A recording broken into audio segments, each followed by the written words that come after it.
Yeah, it has been quite dodgy for Invictus. All three of the best of threes they've played thus far, it has been their map selection, yet they've only won it on a single occasion.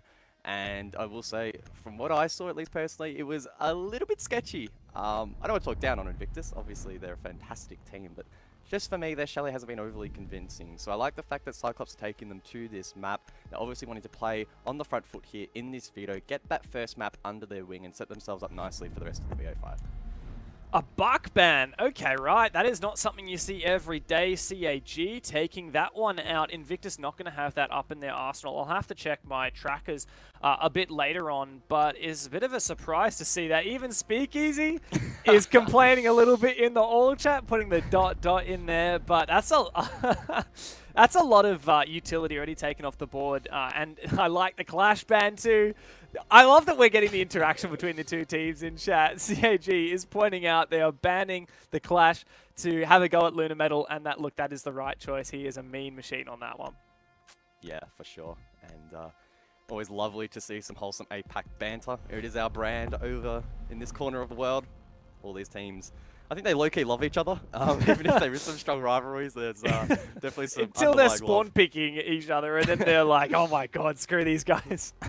Yeah, maybe until the first action phase. But obviously, CYCLOPS starting on the attack. Typically, of these two, they're the ones you'd probably be looking at to go for those sorts of aggressive plays early rounds. So we'll have to see how this one plays out. Invictus heading over towards Bar for the first defense, and again, in the previous matches we've seen, it's been pretty standard from them, typically doing that double deployable shield setup upstairs, top library, and the second over towards mezzanine, which is pretty anticipated in this current meta. And I'm keen to see, are IG going to switch things up much heading into this one, right? Because it's clear that, at least based on map results, they haven't been performing particularly well on this map. And maybe, I've heard some people theorize, Raven, that maybe they were actually hiding this map, potentially for the grand final or even further. So let's see if that comes into fruition. Let's dig into it then. The grand final of the APAC closed qualifier for 6 Invitational 2022. It won't be very long before one of these teams makes their way to Montreal for the biggest Rainbow Six tournament of the global calendar. IG have been there before. They've been there 3 times, at least some of these players on the rosters have been there 3 times. CYCLOPS, they haven't had quite so many international appearances, but recently in the Mexico Major, they stunned a lot of people, nearly took down and eliminated from the tournament Team 1, the eventual champions of that 6 Major. So both of these teams know exactly what it means to go to a global event, and both of them want to desperately fight for that opportunity once again. Of course, looking to join the other 3 APAC teams to the 6 Invitational to the global points. Dam1 from Korea, from Thailand, back to Korea for Sandbox Gaming as well. So this will be the other 3 representatives for the Asia Pacific region at the 6 Invitational. And we are closing in on crowning the 4th. Of course, if you are just joining us, best of 5 grand final, no map advantage. CYCLOPS had the opportunity to pick which map veto process was selected, and in doing so have sent us to Chalet in the first series. IG, Bar defense up first, and unfortunately for IG, they will fall first. Testerix taken down by Gator. Yeah, well, Invictus struggled a lot to defend this Bar Games bomb site against Direwolves. Just earlier today, they played it 3 times and only successfully defended it once. In fact, they started very slow on their defense. But that said, Jordan is not interested in lying down and taking it without a fight. He takes down Gutterata. That's the thinker. A lot of utility gone. Invictus have shown they can fight from bad positions in the last couple of days, but this is not looking great at the moment. And it's in control of Psych, can look to plant half 4, protection from the double window and IG in the 3v4. Yeah, this is a very early plant, not even half the round gone. Luna needs to land this shot, and he gets the better of Gator. That plant has been stopped dead in its tracks as Aniton went down. Black Ray, though, has been going large. That's 3 kills for the Yana on the round, and it's all on Lunar Metal to try and retake this 1 versus 2. They should have a pretty good indication of where he is, and it's Black Ray to cover. Suzu gets that plant finalized. Black Ray is hungry for his 4th, and Lunar Metal now has a very tall task ahead. Black Ray is going to round that corner, the 4K, and CYCLOPS Strong's start here on Chalet. Yeah, good opening statement there from CYCLOPS, ascertaining that The site itself was pretty safe to enter. Yes, the initial plant attempt was denied, and Luna made things a little bit spicy by denying the front door cutoff, but CYCLOPS were able to recover, able to force the 2v2, get that plant down, and typically in 99 out of 100 situations, if you're able to get that plant secured, get outside the window, it's very, very difficult, regardless of how many players you have left, for the attack to retake that particular objective. So a strong start from CYCLOPS, and they won't want to slow down anytime soon. This is their map pick. They're on a chalet attack. They'll just want to stack as many rounds as possible. Yeah, look, I would expect CYCLOPS to try and come out really strongly here. We've already prefaced that this should be their map.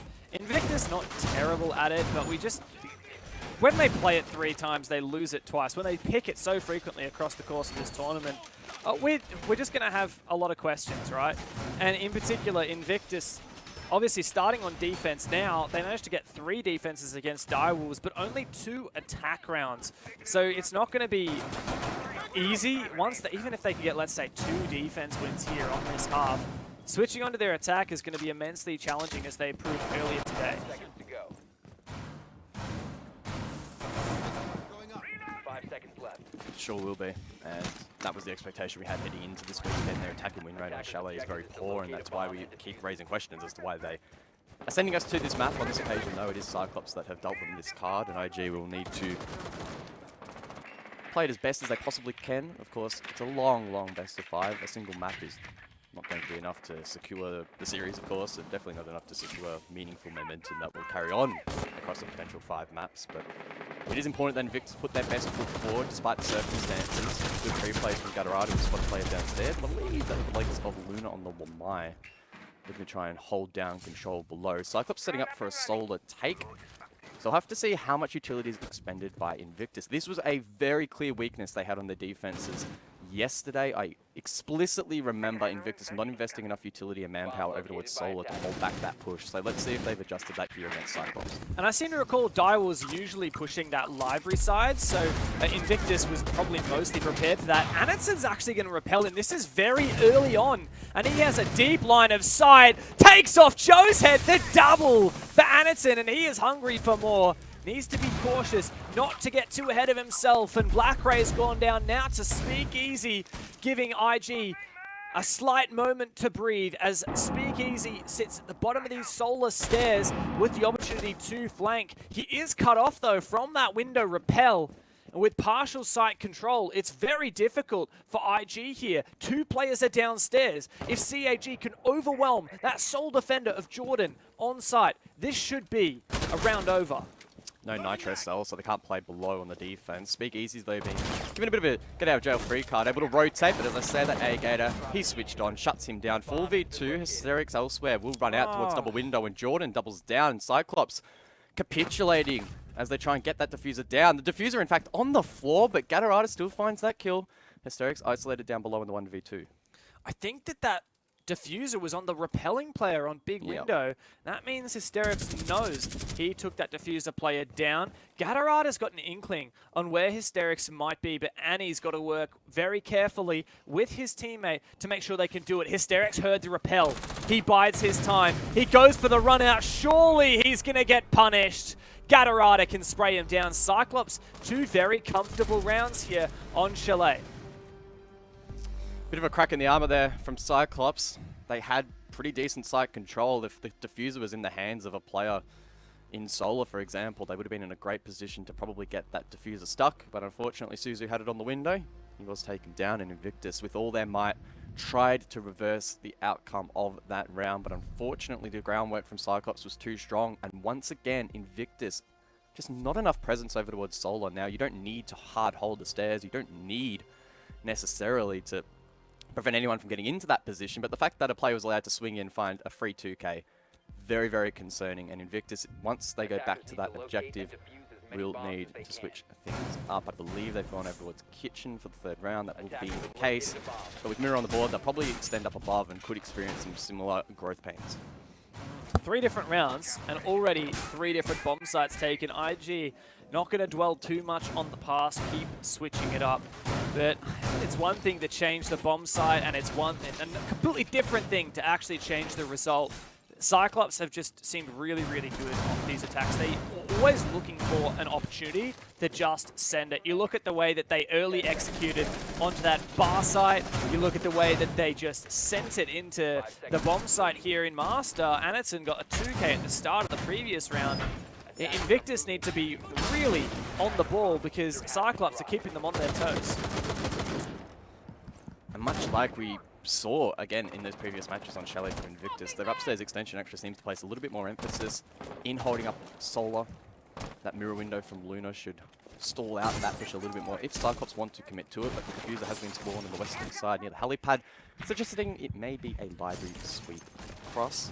Not too much vert potential here from the attack, so Cyclops may not even decide to commit necessarily straight up above. They don't have a sledge, and obviously Buck Band out, so losing some of those options. But with the Nomad, for example, available, and Twitch to clear some of that utility, maybe a horizontal take would be a little bit more on the cards, but again, that can be tricky depending on how Invictus have set up that hold up above and how many lines of sight they have down below to where that default plan position takes place. Good info from that drone on the Master double window.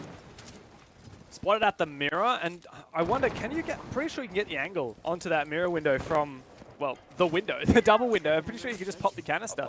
So Cyclops have a lot of weight. In fact, I think I've done so. I think I missed that.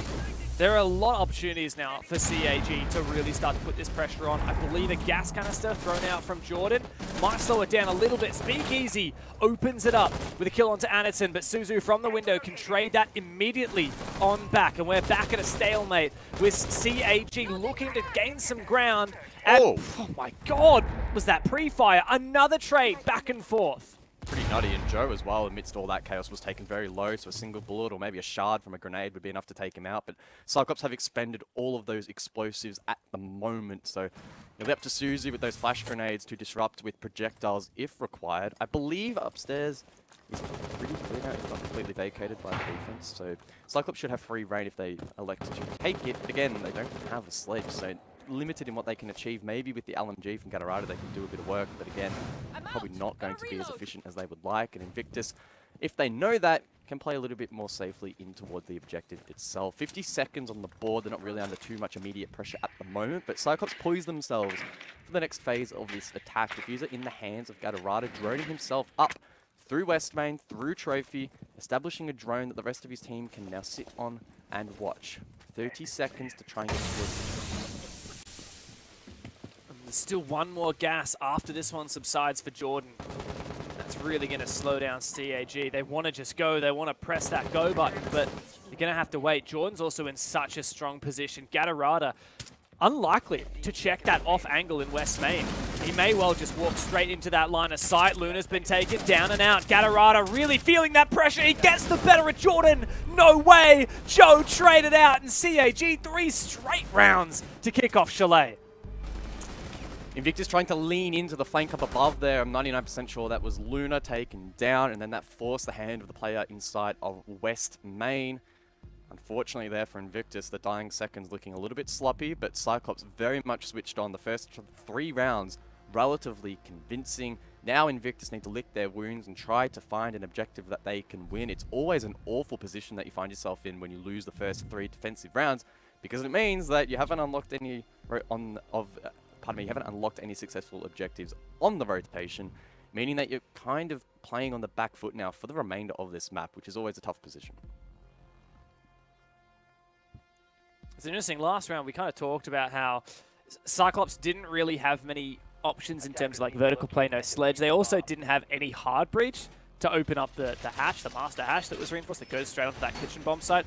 This time, we are seeing Anderson play the Maverick. So, foregoing the Lion, I personally haven't really noticed in this game so far the impact of Lion, but one great little trick you can do with Maverick on this Bar Games bomb site is, we see it all the time now, players will take control of Snowmobile, they'll walk up the stairs, and then they will make a tiny little hole using Maverick, a little line that goes into that stock room that connects the 2 objectives, and usually if there's a defender sitting in there, it's a free kill for the attack.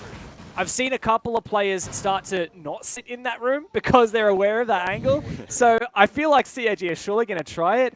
I don't know if it'll be successful. If IG are caught off guard, that'd be a pretty gutting blow.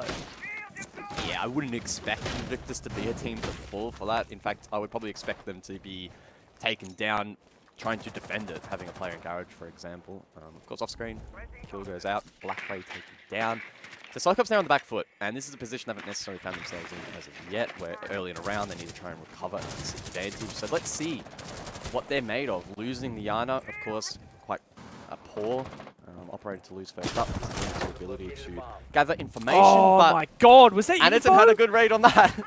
Holy moly, I really hope there was info, otherwise I'm going to have to check Anderton's anti-cheat files after this game. Jokes aside, CAG now have equalized. It's funny, I was going to say Blackray was the guy who went and got 4 kills on the previous attack of this bomb site, so you'd think losing him's a pretty big deal. Anderton's happy to step up though. I think it may have just been timing, honestly. He just walking past and sprayed it, but yeah, could well have been a pre-placed drone. We take bottom, those. For example, yeah. Look, sometimes in Siege, you do need a little bit of luck to go your way, so take them as they come. It looks like CYCLOPS are probing once again to get a quick, swift plant over towards the half-full. Suzu is just playing hallway monitor at the moment. I'm sure Anderton's probably close by. They're going to try and commit to something. Again, they likely need to clear backstore, and Anderton, who has the diffuser in hand, is the player really to do that with the blowtorch. But it's a bit of a strange attack pattern here from CYCLOPS. They do have the cutoff up above, and right holding that window. They could be in position to plant. They would have been had Suzu have committed to that peak, but couldn't quite find the head. The pre-fire as well is just so very close. IG are moments away from receiving 4 Japanese players jumping straight into that bomb site. Gatorada's actually got library control. That is huge. That is such a significant amount of map control. Speakeasy, though, on the off angle. Upstairs. Finds him back. Traded immediately by Anderton. Suzu looking to make it his way in through mud. As Anderton's taken now the top floor control, this opens up a lot of angles straight onto that bomb site, but only 3 players left. They've got to get a move on. Anderton has the diffuser as well. I don't really know if him being up above is the best call. If he does need to aggress, he might be able to make a play, but he could also lose them the round if the diffuser's dropped. He's just going to go straight down the hatch, though. Try push back, taken down by Jordan. Strong with the SMG. No trade from CYCLOPS in sight. Suzu attempts it, but eventually taken down by the shotgun. Now, Aegator needs to progress forward. Finds 1 with the F2. Could well find a second. Jordan's low. The wallbang could be on, but no. Jordan, too strong, and Invictus finally get around to the board. Yeah, what a massive round from Jordan as well. He got 3 by the end of it, really held on to that position in stock. Funnily enough, the position that we were talking about in the early game getting countered by that Maverick trick. See, we said Invictus wouldn't play someone in there. CYCLOPS didn't even try and go for it. Jordan ended up having a fantastic play and impact in that round. IG have now found their first round of this map and put a stop to the bleeding that's lost them 3 rounds in the opening. Yeah, I think in hindsight, if CYCLOPS had their time again, they probably would have gone for that more traditional push with the Maverick over towards backstore from garage, open up that line of sight. They already had control up above with the Finker, and they could cut off that rotation. Instead, they tried to double down, and then it got a little bit messy with Speakeasy. That obviously soaked up quite a bit of time, and then trying to get in towards the objective. Always challenging, especially unfortunately when the trade wasn't yet in towards backstore. So a couple of mistakes there from CYCLOPS, but also a good hold from Invictus. They had the pressure up against them for a significant portion of that round, but again, they weathered that storm quite nicely. They do get around on the board eventually, and I feel like, again, in most instances, a 2-4 against you on a defense for Chalet is very reasonable, and I'm sure IG would be pretty pleased with that. CAG have actually completely changed their attack lineup here. We haven't seen the Ying yet, we haven't seen the Dokkaebi as of yet, and you'd think that this is going to be a more explosive push, right? Like, you still have the line preserved, even though Anderton has moved off of it. Surely CAG are now going to try and go for something a little bit more aggressive. Whether that's at the start of the round or whether it's just a timed execute, I'm not really sure. But I feel like this is what we know and love CAG for, right? Like, they love to pick those kind of operators that you wouldn't usually get to see.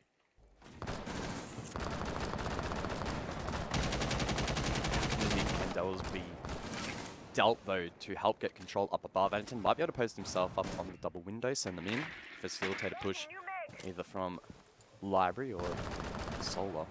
Seems like so far CYCLOPS are more than comfortable with a Solar push. In fact, they're actually going to publish themselves. Bathroom balcony. We'll have to see how powerful these positions up being Candelas, 2 of which have been expended by Anderson. The push from Suzu off the back of that, able to find a kill onto Hysterics. Gator holding his flank as Gatorada elsewhere jumps in, finds that one onto Luna. And just like that, the entire hold up above has been disrupted. Now Speak Easy will steady the ship, finds one onto Suzu. Blackray allows him to actually pick up Solar Stairs, and that could pose a threat. Actually, no, Speak Easy was already up above, and Gatorada finds that one. And just like that, the round essentially over. Yeah, I mean, not even half gone, and yet, look at it. 4v2 now for CAG, plenty of time, still 5 drones on the board, still a lot of utility as well, like there's still a logic bomb for Blackberry on the Dockerby. We've seen 2 of those CAG wait a second. Hello and goodbye, no. Jordan. Nice attempt there at the flank, but Gator is very switched on, and the whole of Cyclops have now put IG, and specifically Joe, in a very unfortunate position. Droned out, spotted. His position's revealed. I believe there may have been a second drone to confirm. Shot. And he hits that shot onto Blackray.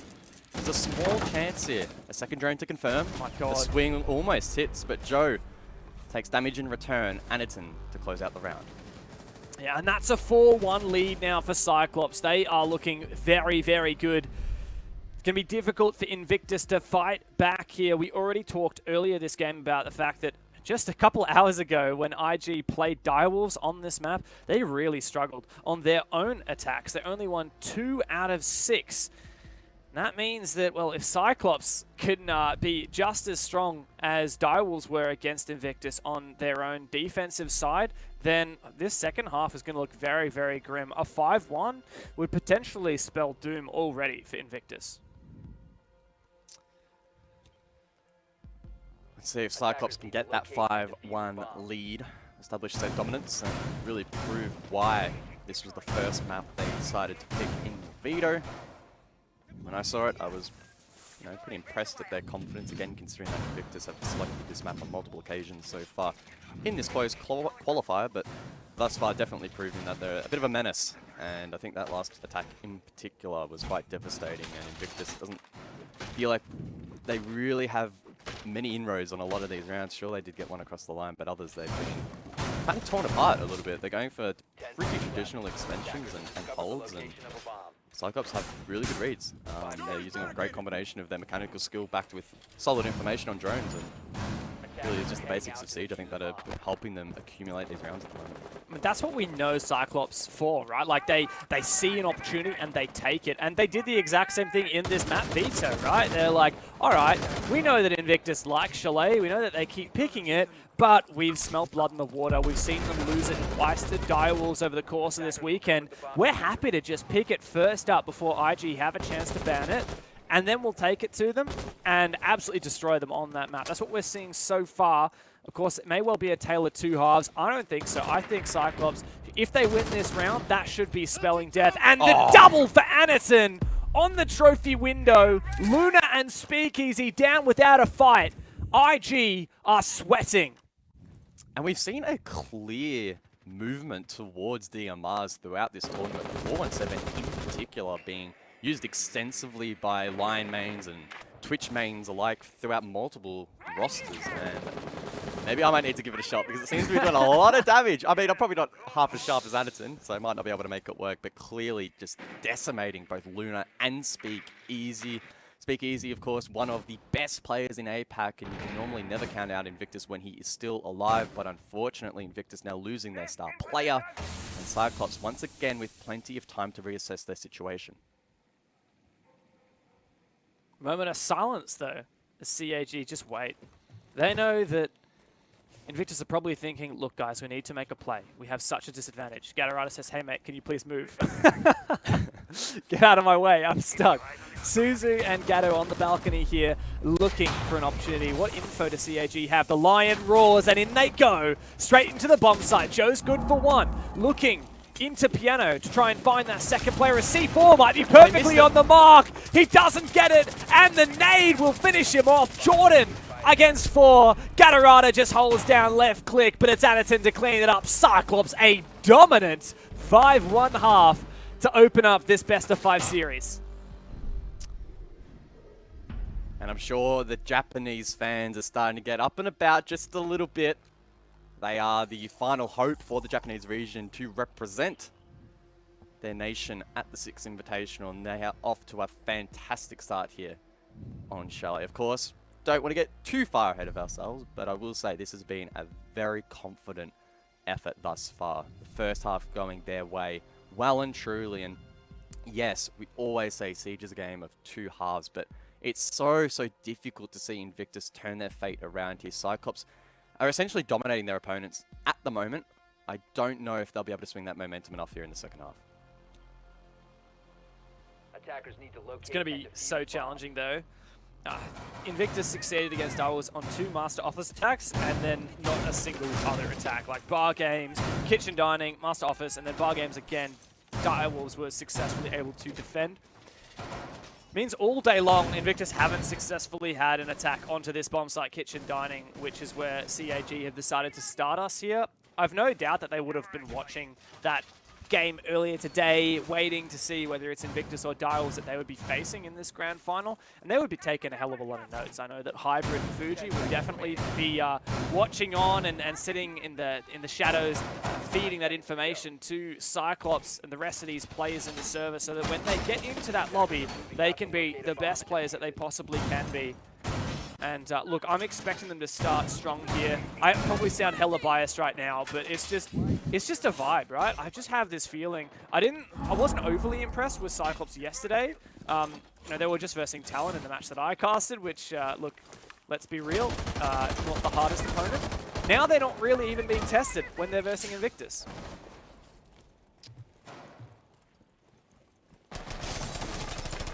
CYCLOPS now on the defense though, so we'll see a switch in their approach.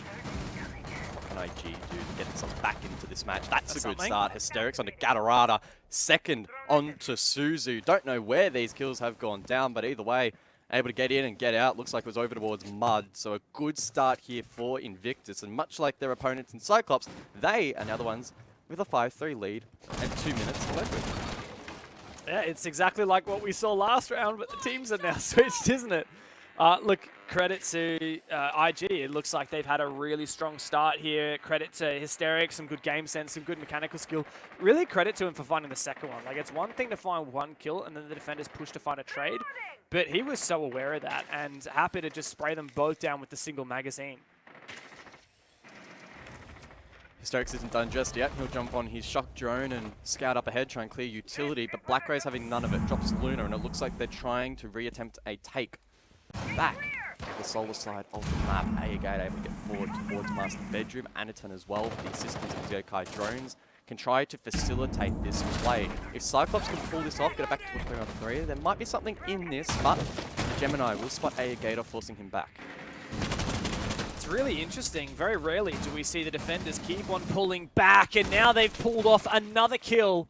Joe's in such a fantastic position, but just look at that. Slithering back into the woodwork. CAG fall away from that top floor. They say, look, we've made this even. Now IG can have all of it. Believe it or not, IG don't even have many operators for vertical play. You've got a nade, a couple of stuns, a smoke. That's not enough to really hunt down these players on the ground floor.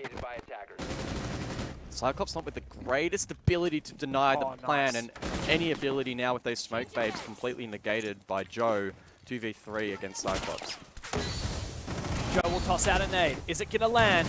Does a bit of damage to Anaton. The smoke grenades to cover as IG start to push forward. That's an angle and a half. Anaton goes down. Joe has been red hot this entire tournament, and it's just Black Ray left. He finds the refrag onto that so hot player from IG, but now Jordan's going to force that diffuser down on the ground. Hysterics to cover. He opens it with 2 kills, and he closes it with a 3rd.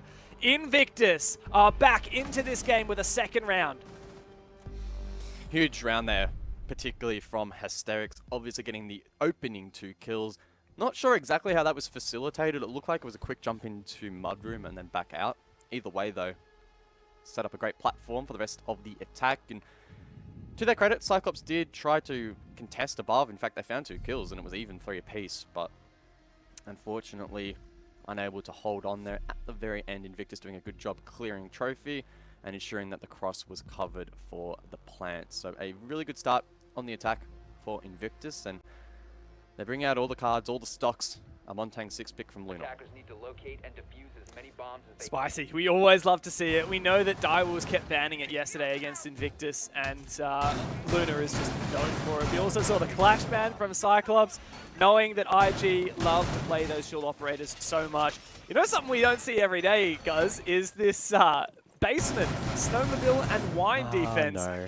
I'll You already know what I'm I'll get your thoughts on this in a minute, but I just will say, for the regular viewer at home who's used to playing maybe some casual ranked, and you know this is considered quite a strong site at that level, holy moly, it is shocking to defend at the professional level.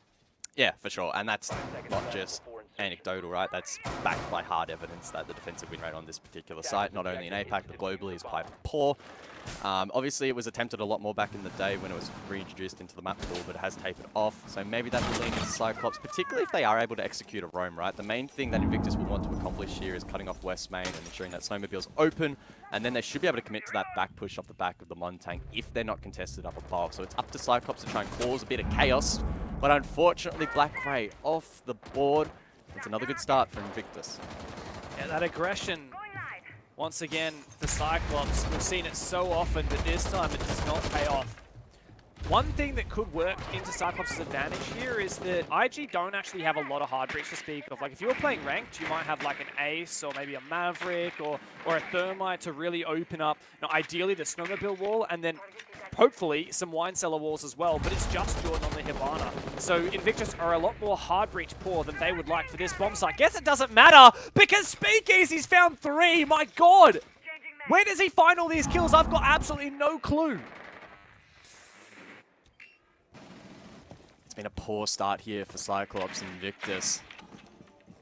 Bouncing back in this second half, and that's why you just can never rule a team out. Things were not looking great for IG, but that story flipping on its head quite quickly, and with a minute 40 on the board, they should be able to clean this one up as well. And it hasn't even necessarily come down to the objective itself being difficult to hold, it's just Cyclops falling apart elsewhere. Now, Gator with shotgun in hand, the spaz, I mean, he's going to have to go for something pretty wild, and he's holding probably the longest angle possible for that push from West Main, so I don't know what he's really going to be able to achieve, but look, at this point, we're basically overanalyzing a 2v5, and IG should be able to get this over the line quite easily.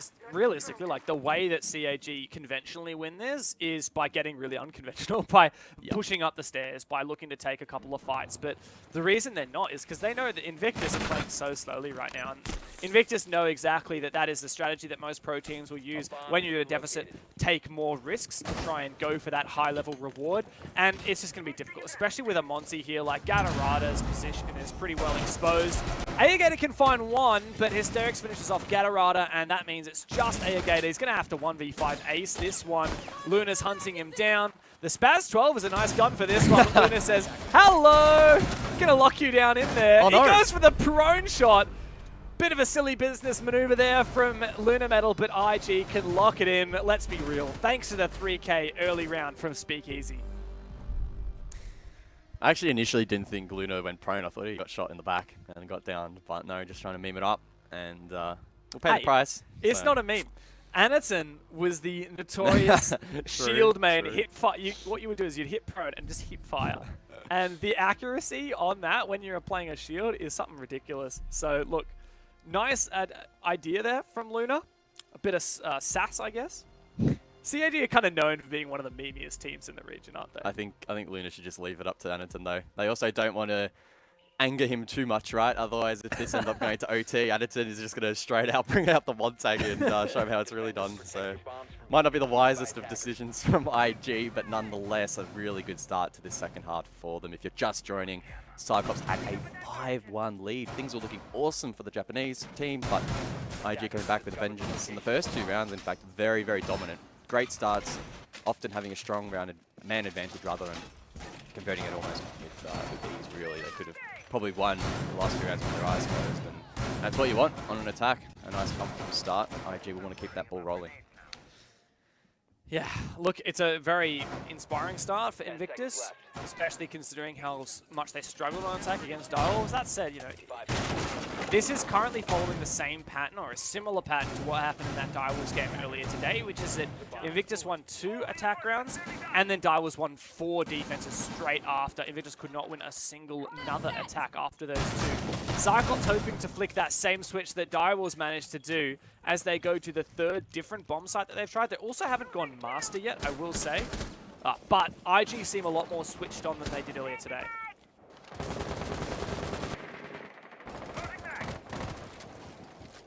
Here's the thing number 4 is being employed here by CYCLOPS body system off site to try and disrupt attacks. And that's not a bad approach to Chalet, which can get very dangerous if you just sit in towards side and don't extend too much. But on the flip side, you have to be careful that it is contained to an extent. In the last few rounds, Invictus have been capitalizing on these extensions. To their credit, CYCLOPS are already basically doing a better job in the last 2 rounds. They haven't lost anyone in the first minute, which some may be raising an eyebrow as to why, Guz, is that impressive, but CYCLOPS have been managing that in the last 2 occasions. So at least holding off this initial push, which is a nice little start for them. On the flip side though, IG with decent map control over the piano side of the map, yet to really contest this top library setup as of yet though. Info to go out now. Spots out both of the shields that have been placed by the defenders to fortify those really hard to clear positions. Now there are plenty of nades, plenty of flashes that gone 6s on both of Joe and Hysterics as well to help support these. That nade did go out, so that ADS must have already been burned. Luna can also play for info here. These gases not completely shutting him out from Aniton. And now Joe's also gotten more info at the player on the stairs. This is looking like a really classic take from IG. Another nade being cooked by Joe, sent over towards the stairs. Does that hit the mark? No, may have been caught, didn't hear it explode. Okay. But the kill feed's exploding. 2 from CYCLOPS, no response from IG just yet, but Joe pushes forward. Players still at mezzanine. If they find this pick, it could be a 3v3, but no, the swing from Aniton. No trade. The shield compromising Luna's ability to find that pick back. Can call it out, but can't really do much more than that. It's up to Jordan to find these picks, but Aniton gets 3, almost gets a 4th, but Suzu will claim that one. Aniton is fired up. You said you don't want to make Aniton angry. Maybe he is, mate, because he just tore through IG, playing that pillar position on the mezzanine. That's why you give Smoke the FMG. If he's a good gunner, you give him the best gun possible. Credit to him. Also found one with the SMG-11. That's CYCLOPS on match point.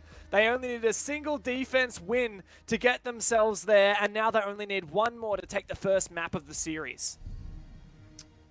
And the clearest difference from that round victory to the 2 previous losses was the fact that they didn't throw away bodies, throw away picks in the first 60 to 90 seconds of the round. They did a really, really good job in avoiding a lot of that utility being expended, such as the frag grenades from Invictus, who cleared shields but didn't find many picks. And then CYCLOPS, they bounced back. They sort of knew that most of that utility was expended, and they're like, lads, time to get aggressive. Let's find these picks that prevent Invictus from taking this control. They did it in such a confident fashion, and they'll be really happy with that result.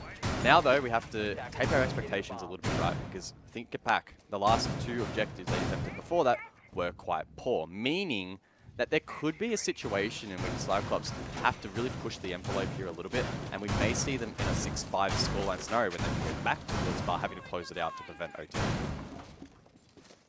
It's going to be a tall order for IG to find anything more here. And yes, we did have CAG play this bomb site in the past, kitchen dining, and lose it.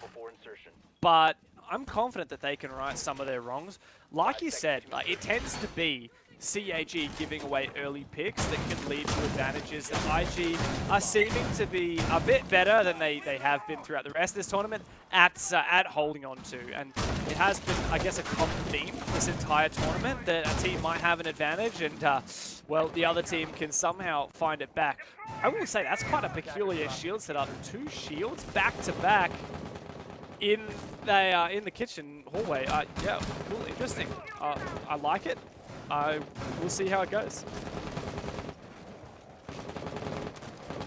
Aniton on the prowl, rolled up.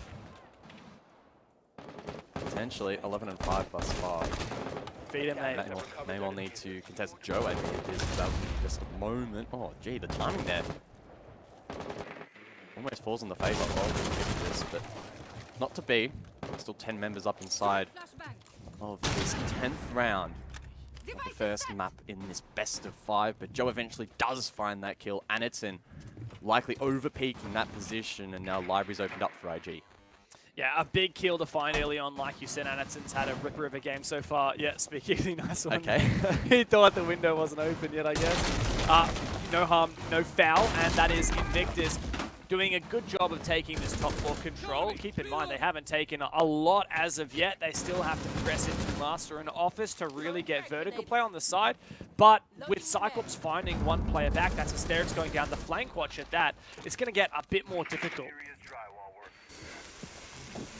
It's a bit tricky to tell, but I don't think there's too many blue outlines, at least immediately up above. I think there might be 2 defenders from CYCLOPS loitering around the solar side up above, but they'll likely be pushed back when Luna progresses forward. And Jordan, after already opening up above, will now transition down below to Fireplace and open up in towards the big bomb site, or at least attempt it. Now, I think it might be blocked by a mute jam at Dev. I'm not entirely sure. I think they shot it, because it would have the, it's like, not sparking, right? Yeah, so it would have that effect on it.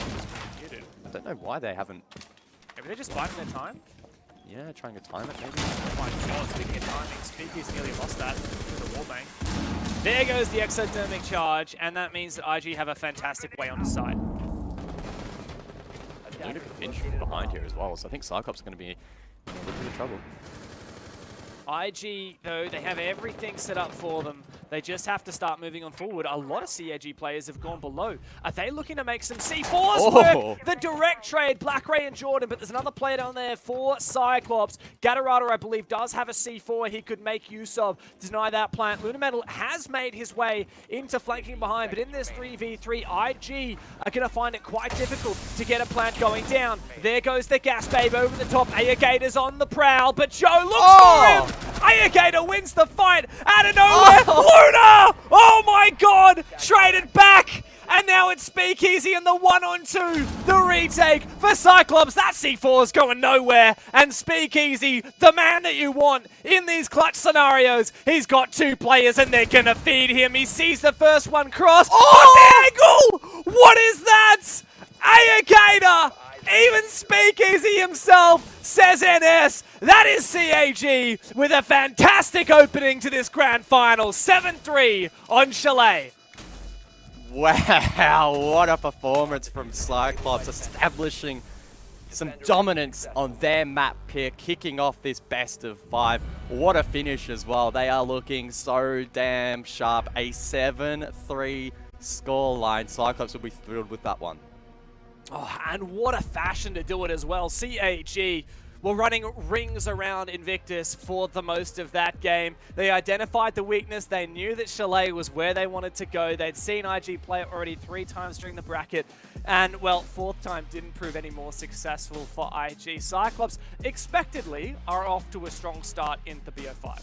Yeah, I did genuinely expect Invictus to still mount a little bit more of a comeback and push that 6-5, considering they attacked really nicely on those 2 other objectives previously in that second half, but just not meant to be. CYCLOPS doing a fantastic job. They're really good discipline as well in that 2 versus 1 to bait out Speakeasy. Those were some insane elbow peaks. That takes a lot of precision to pull off, and CYCLOPS, of course, mechanically absolutely insane. So a really good start for them.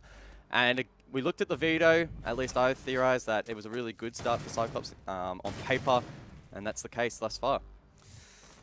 Yeah, a great game from CAG. Invictus weren't like a rollover team though. They had some great rounds. It just felt like when it came to those really tight clutch scenarios, we were shouting out a lot of these CAG names more so than the Invictus ones. And I think that it's what we come to expect out of a lot of these big players. Anderson, Black Ray, Gatorada, like all big hitters, and they turned it up in this match. I will say as well, like, we've already been broadcasting on Twitch for nearly 6 hours today, and Invictus have been playing just about that whole time, haven't they? CYCLOPS are definitely coming into this a lot fresher than their opponent, and with each map that goes by, IG are going to be feeling it more and more.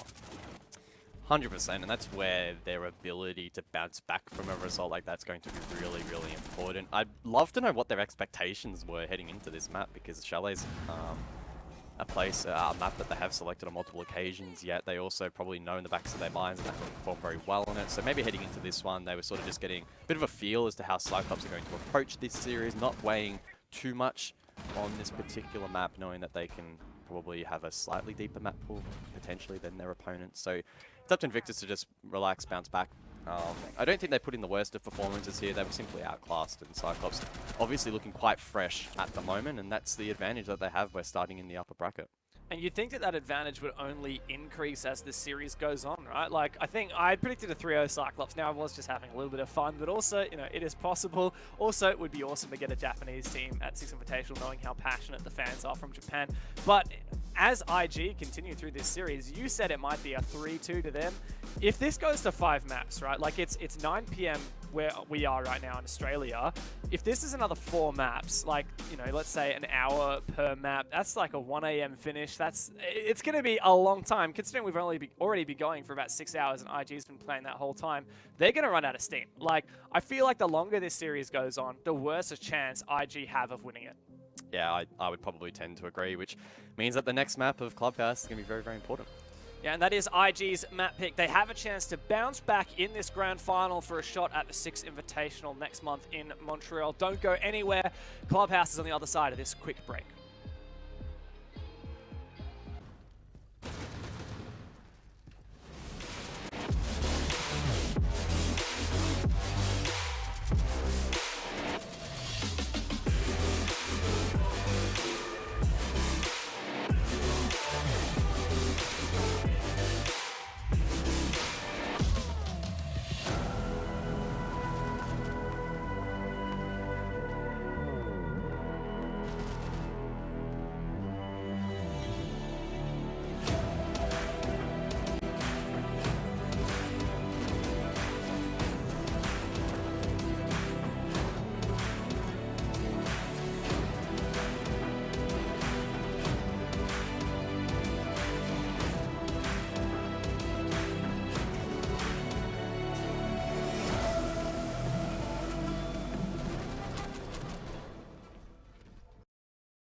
Myself in the mirror not so long ago, and I told me, do you know? I told me, do you know?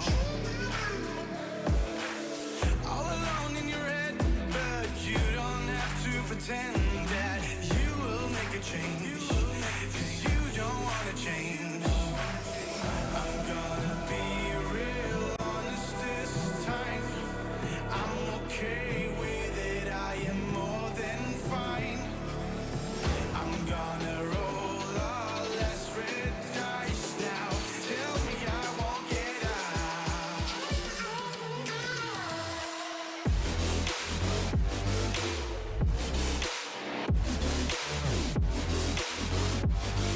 Tell me I won't get out.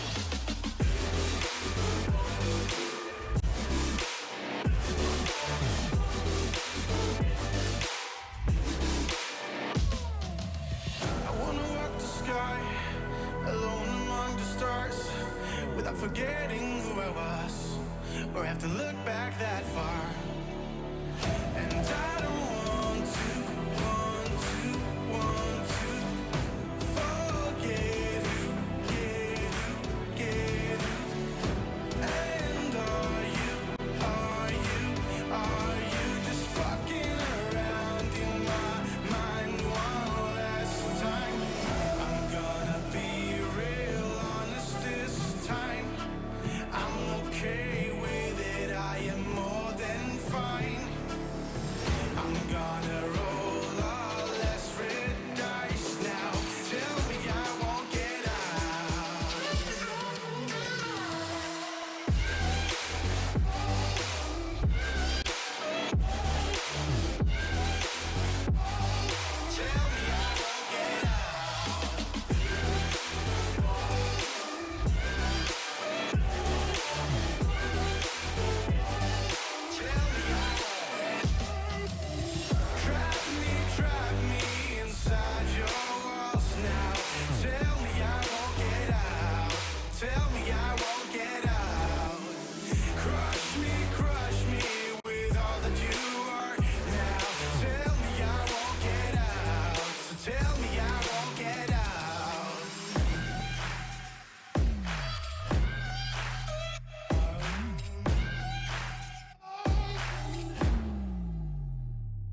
blood for the last time. This ain't a song, it's a battle cry. No life. I see the clue between the strobe lights. I'm haunted, black face. Hey, follow me around, okay? Black face. Hey, follow me around, okay? Used to want it bad, used to want it bad, but I can't taste it. I can't help you now, okay? Follow me around, okay? Black face.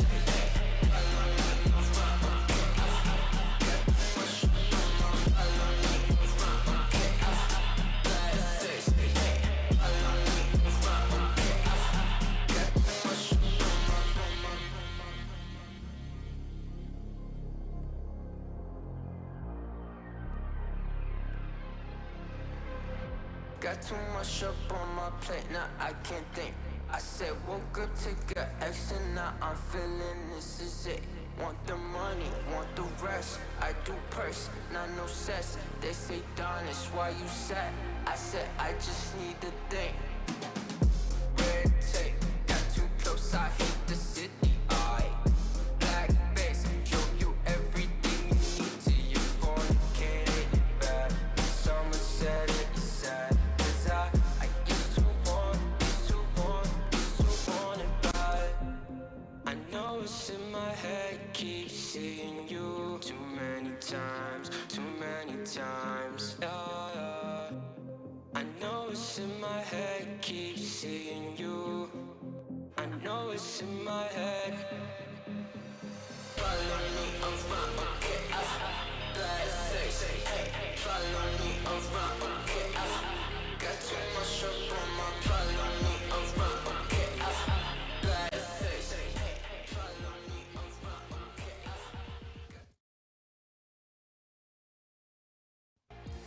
Welcome back. It is time for map 2 here in the grand final of the Six Invitational qualifier for APAC.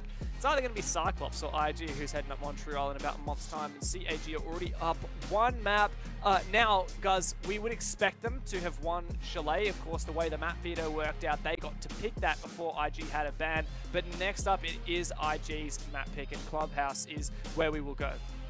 Yeah, and Clubhouse historically is actually quite strong for Invictus. Some may say it's their strongest. They got the most wins of all 7 maps in the pool on Clubhouse throughout 2021, an 11-4 record, both a positive attack and defensive win rate for them. So they'd be pretty happy, I think, to head to this map and try to consolidate this series a little bit more, at least, or pardon me, not consolidate, more so stabilize this series and not allow Cyclops to ascertain that series point. So let's see if they could dig their heels in here on the second map. Well, CAG are going to be starting on the defense here. Notice a lot of people wondering in chat, like, why does one team start attack, one team start defense? The usual rules for the admin team is that if Invictus, in this case, chose the map of Clubhouse, CAG gets to start choose which side they start on. And often, you know, for most maps, teams will choose to start defense. Only exceptions would really be like Chalet and Coastline.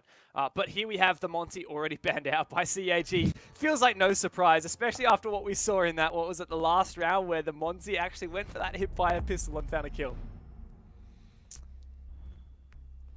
Also shooting themselves a little bit in the foot though, as Anaton is arguably one of the best Bontang players in APAC, but clearly willing to make that sacrifice. Maverick taken out as well. So that hard bridge capability will be nullified a little bit here. Lamai as well, selected by Invictus, which I have a gut feeling is a pretty stable ban for them. And yeah, just looking through some of their results, it definitely is. Often, in fact, in combination with the Flores, but again, probably not wanting to compromise that here on Clubhouse. Final defensive ban will make its way through, and it's a target ban in response from Cyclops. Goyo has been seeing a surprisingly high level of play this weekend from Invictus, particularly here on Clubhouse. So Cyclops have done their homework, they've done their research, and they don't want to deal with it. Yeah, that's a good one, and a rare one at that, like you say. It does leave Mira and Valkyrie, and the two most banned operators in not just professional level, but just like in Rainbow Six in general. On defense, everyone loves banning the Mira and the Valkyrie, and I wonder if CAG will take advantage. Might even be a 6-pick into it. I wouldn't be surprised if one of these guys goes and sixes onto that Valkyrie instead. Considering it's gym bedroom, the mirror would also be really, really powerful here too.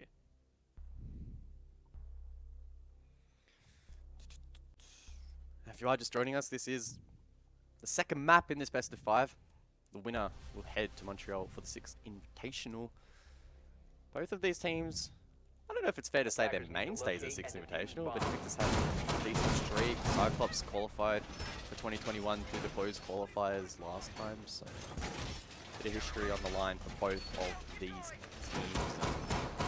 Obviously such a prestigious event to attend, but still a long way between either of these teams making it there just yet. CYCLOPS off to a good start on map number 1 over on Chalet, and they'll be looking to replicate that form here on the second map. We head over to Gym Bedroom, my favourite objective for the first attempt here from the defense. So 10 seconds. Why is that?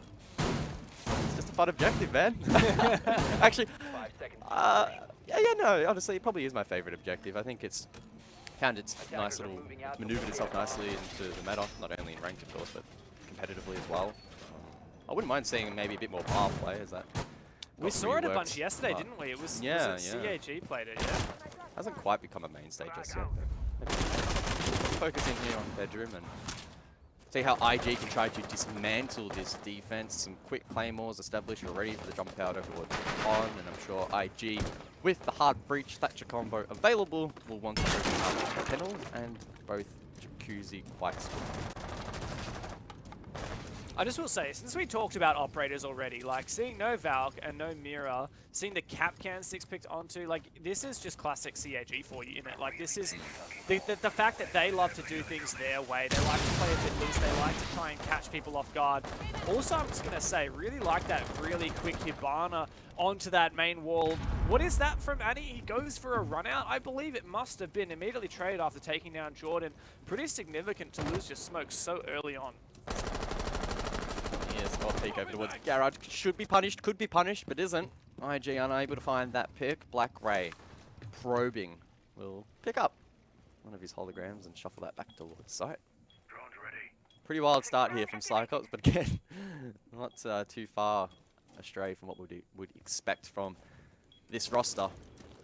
Minute 30 now expended, and Invictus need to start formulating their plan as to how they're going to get in toward this objective, try and get that diffuser on the deck. Joe in a good position. It's a powerful one at that, but he needs to be careful to swing over towards CC. I believe, again, that's Black Ray, whose move has readjusted his position. Joe will flick his shoulder, but it's not enough to find the kill. Oh, hello! That was a nice C4 and a great bit of communication between the CAG players. That caught me by surprise. Dropped the nuke right at his feet. CAG now have that man advantage. Airgang is in a very aggressive position as well. Speakeasy decides to run on in shortly. He may fall victim. He gets peeked from the inside of that breach, but Hysterix has found 2 from inside. That looks like he's coming up the main stairs. Jumps straight back out again. Knows that that diffuser is cold on the ground, and he needs to pick that up. This round still could go either way, really. The diffuser will be collected, but Luke sneaks into the side, makes a bit of noise. That should reveal his position. Needs to deal with that Capcan trap, and will do so. Now forced back over towards logistics. CYCLOPS aware, I think, of exactly where both of these players are, and this is going to be a fight to the death. Zinfo as well for CAG. Invictus have got to make this one count. Hysterix goes with the pistol, spots out the player for just a moment, but the shotgun gets the better of him. It's a 1v1! Of course it is! The Capcan entry denial denies the win for Invictus. Luna Metal goes flying, and a great start to this map for CAG. Who needs Mirror? Who needs Valkyrie? Jeez.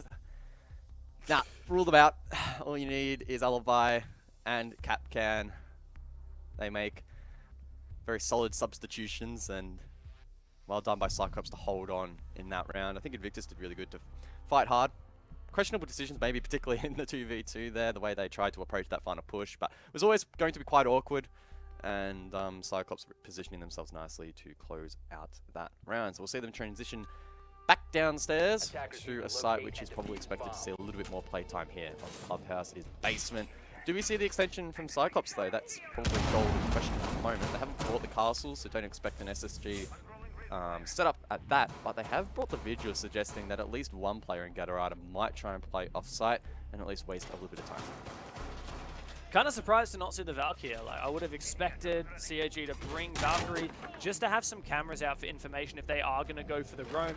You can also go for a lot of vertical C4s in kitchen and kitchen hallway with Valkyrie, even up to some of the open hatches. Like if people are on drone in bar and you see them on the camera, you might go for a C4 up the open motor hatch. But nonetheless, like CAG are going to roam, they just won't necessarily have that much info. They will have info denial though. You mentioned the Vigil. We got Mute, of course, is pretty common to put Mute jammers upstairs. That's what AEG is doing now, 3 in the pocket. And he's putting them down to mute up some of these important doorways. IG do have the Thatcher though, that important dash that's usually banned. So if they decide to use that utility early on the roam clear, they could make quick work of that drone denial. This is a bit of a bootleg setup though. They've only just put up 2 reinforcements late. They had 5 in the pocket still, and I'm assuming that means upstairs is quite exposed. I don't think It's still reeling. Did it super late. Yeah, it's still reeling. Maybe that's back down towards site, which, if it is, means that Gatorade is in a very scary position if he commits to this roam, and maybe his role is mainly to just clear drones and get back towards the objective. Invictus have already lost 3, so only 7 now available, but I'm seeing blue outlines up above, so CYCLOPS are committing to quite an aggressive roam here. And IG are wasting absolutely no time. Jordan is the first man in the building. Is that a player in cash for CYCLOPS? I'm pretty sure I saw one of those roam that's ever present. IG is going to have to be extra careful, make sure they dot their I's and cross their T's. Gatorada takes it. Hell of a lot of damage. Jordan, though, flashed out by his teammate. Eventually, Joe does secure that kill on the lit-up Vigil player. IG have done, honestly, a fantastic job of this roam clear. Yeah, good little manhunt there. Doesn't take too much time. I don't believe they invested all that much utility on that clear either. So still some nades available and EMPs, and the walls weren't reinforced off-site. So a valiant effort from Gatorada. Collects a drone or 2, but unfortunately has lost his life. And that means that once Invictus prepare themselves for this execute by opening up those hatches and establishing some information around the side, and maybe even a drone or 2 inside the objective, trading that out at the disadvantage for CYCLOPS is going to be really, really difficult. So based on just the calculated percentages of who's going to win the round from this position, it's quite clearly Invictus, but they still need to do the groundwork to actually make sure that they can get that into fruition. No impacts actually here for Suzu. In fact, he still has this bulletproof camera in the pocket for some reason. There you go. Maybe he was moving it from one location to another. But that means that IG will be able to get that kitchen hatch open without too much of a worry. Hysterics on the Hibana. He's on hatch duty. And IG honestly looking really good. Their only enemy here is time. Attackers recovered the bomb diffuser. 30 seconds of which now remains. Hysterics makes his way over towards kitchen to monitor this hatch. Now Speakeasy will fulfill that role, yet to find a kill in this game. 20 seconds, smokes deployed. Now's the time to go for this push. What are they going to go for? It looks like Speakeasy's keen to drop, but Black Ray pushes through that smoke. A Stewie 2K moment. Speakeasy going down. Hysterics on the floor. Anderson's taking Jordan. I mean, it's just a bloodbath. But that said, Joe's forcing that diffuser down on the ground. I don't think CYCLOPS are quite aware of it, but they should be quite aware of his position by process of elimination now. 3 versus 1. A very difficult post plan for poor Joe to hold on to, and CAG just peeking. A great retake and a strong round again for CYCLOPS. Well, I stand corrected. Commentator's curse clearly there onto Invictus, who got that opening peck, and I thought after opening up those hatches and establishing some good information, should have been able to convert that round, but I think time crept up on them a little bit more than they anticipated. They had about 20 seconds left. No one had really gotten a foothold down below. They went for a couple of hatch drops. They were shut down as CYCLOPS reaggressed, and then they were able to quite easily win that post plan. So a solid effort from CYCLOPS. And there we go. We're going to see some bar stage action. Yeah, really excited for that. I just feel like overall, that one of the big weaknesses of IG seems to be that everyone in this tournament tends to have a read on them. Like particularly CYCLOPS and Direwolves. Like yeah, IG play really well. They're really thorough. They have great roam clears. They open all the hatches. But when there's 15 seconds left and you're dropping a hatch, like CYCLOPS knows exactly what you're gonna do, and they know how to make plays around that. So IG, almost playing an older style of Siege. They don't have quite as much aggression as some of these other APAC teams, and every now and then they get punished for it. Sure do. Let's look at this setup from CYCLOPS for bar stage. They have employed a castle, so let's see exactly how they placed. It looks like trying to isolate the western side of the map over towards Strip. And tried to deny, I think, some really long line of sight that you develop. Valkyrie finally in play, Dev, so you can breathe a sigh of relief, and CYCLOPS can gain critical information around the objective. Maestro as well, also available. So I don't think CYCLOPS is going to be too short on information in this particular round. And that means, of course, IG will need to try their very best in finding these pieces of utility and denying them. Black Ray's so cheeky. I mean, this is the kind of site where you kind of have to get a little aggressive, right? If IG just play this kind of textbook, you'd think that they would have a really strong advantage. There's a reason why bar stage is not ever taken as an objective. That said, you know, this is not, if you used to watch Clubhouse back in the day, and you remember the bar stock bomb site, like this is very different. This is bar stage, so stock is not part of it, and that stage area is much more protected than stock was. So credit to CYCLOPS for coming up with these strategies.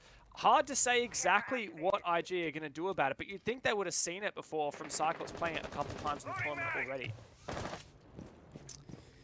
Invictus do have good vert potential, Luna available for that.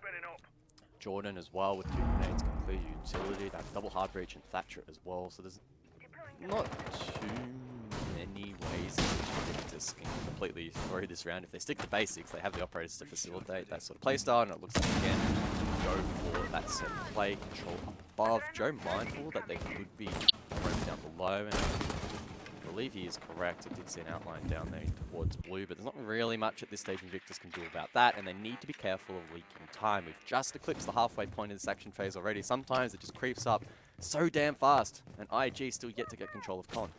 Yeah, and isn't this what we were saying about last round, right? Like, time just creeps up on them sometimes. Aegate is holding an aggressive position in construction. And he needs to be careful because this player's right next to him. He's just opened the logistics wall, which does give Suzu a crossfire with him, but now being droned out, he falls back to a less aggressive position. IG, though, like, they have map control, but it feels like there's a long stretch before that they're ready to execute. 50 seconds now remain, 10 players standing. Hysterics with the hard breach, looking to open up stock. Try and get that line of sight, try and get that plant down, but even once the wall's breached, getting in and getting it on the deck will be tough, provided CYCLOPS have these lines of sight. Speakeasy does have some good information that he can relay to the rest of the roster, but again, that's so much information gathering potential for CYCLOPS that they probably have counterintelligence of their own, and 30 seconds left, they still are yet to complete this groundwork. CYCLOPS want to make this a 5 versus 5 execute, but Hysterics puts that notion to bed.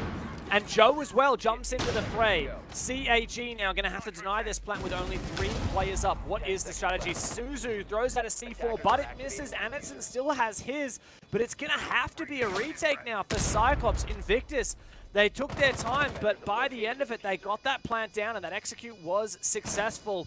Now they just need to hold it in the post plant, and boy, do they have some strong positions to do that from. Suzu ripped to shreds by 2 players defending that diffuser. And it's poor Anderson left on his lonesome against 5 players going for the deagle shots for some reason. Bit of a style points at the end of it, but he may well just be biding his time. A 1 versus 5 that's not going to happen. Invictus do get their first round finally here on Clubhouse.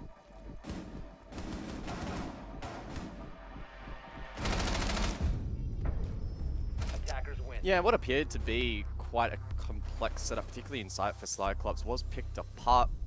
Didn't necessarily get to see exactly how those kills were found, but there were 2 just before the execute, meaning that CYCLOPS playing catch up, and then in the post plant, particularly on that objective, there's a lot of ways in which the attack can sit really far back towards the junkyard spawn, for example, and deeper over towards stock once you have that breach open. So from that position, always difficult to get back into the round, but a good response from Invictus. Unlike the first map, they prevent their opponents from taking 3 rounds in a row, which is quite important. I feel like Club is still going to be kind of defender-sided, but you know, a 3-3 half is definitely doable here for IG, and that wouldn't be the end of the line for CYCLOPS. I'm just glad that it's not 5-1, right? Because that really spelled doom for IG on map number 1, even though they had a strong start to their attacks. Like when it's a 5-1 from your defense. Like, you really need to step up. So it's good that IG have gotten back into that game, especially considering that this is their map pick. After all, this was their first map pick. CYCLOPS got a single ban before IG picked this, and so realistically, like, this is, of all the maps in the pool, aside from what CYCLOPS banned Cafe, this is the one map that IG thought that they would have the best shot at beating CYCLOPS on. So, I mean, we better hope that they have a lot more in the tank here. 5 seconds to insertion. Yeah, I think, I don't want to cast too many assertions, but if CYCLOPS were able to convert this map, it's basically series done, I think, effectively at that point, because not only are you then going back to a CYCLOPS map, but you then have to consider that this, in theory, should be Invictus' strongest map in this series. So it is important that the Singaporeans do bounce back, and I mean, getting that third round board is critical, and I'm sure they can start to build some confidence, build some momentum, try and push through a lot of those mental blocks that might be starting to slowly creep up on them. They've been playing for about 5 hours now today. Yeah. Yesterday, I think they played for, what, 7 maybe? So that's a lot of Siege. That is incredibly mentally draining. I'm sure some boomers would not agree. You know, you're just sitting there playing video games, but you're going to be doing a lot of mental gymnastics in Siege. Honestly, like, if you go and play any other video game and then you go It's back so to much playing, easier. if So you go much back easier. to playing Siege after playing literally any other video game or doing anything else, I don't think there's anything, any activity that I do that is as mentally draining as playing Rainbow Six Siege. I think it is like the most mentally intense activity you can do. Sometimes trying to pull off an execute is probably easier than sending men to the moon, I reckon. It's that, that wild sometimes. And I mean, it is unfortunate for Invictus, but that is the advantage that CYCLOPS earned themselves by pushing through the upper Oh my bracket. god, Wow, the what same an C4! explosive start. Yeah, just deja vu there. And it's Jordan taken out. Righto, it's a good start for CAG Blackray. My god, he's nuts. And this is just classic CYCLOPS, isn't it?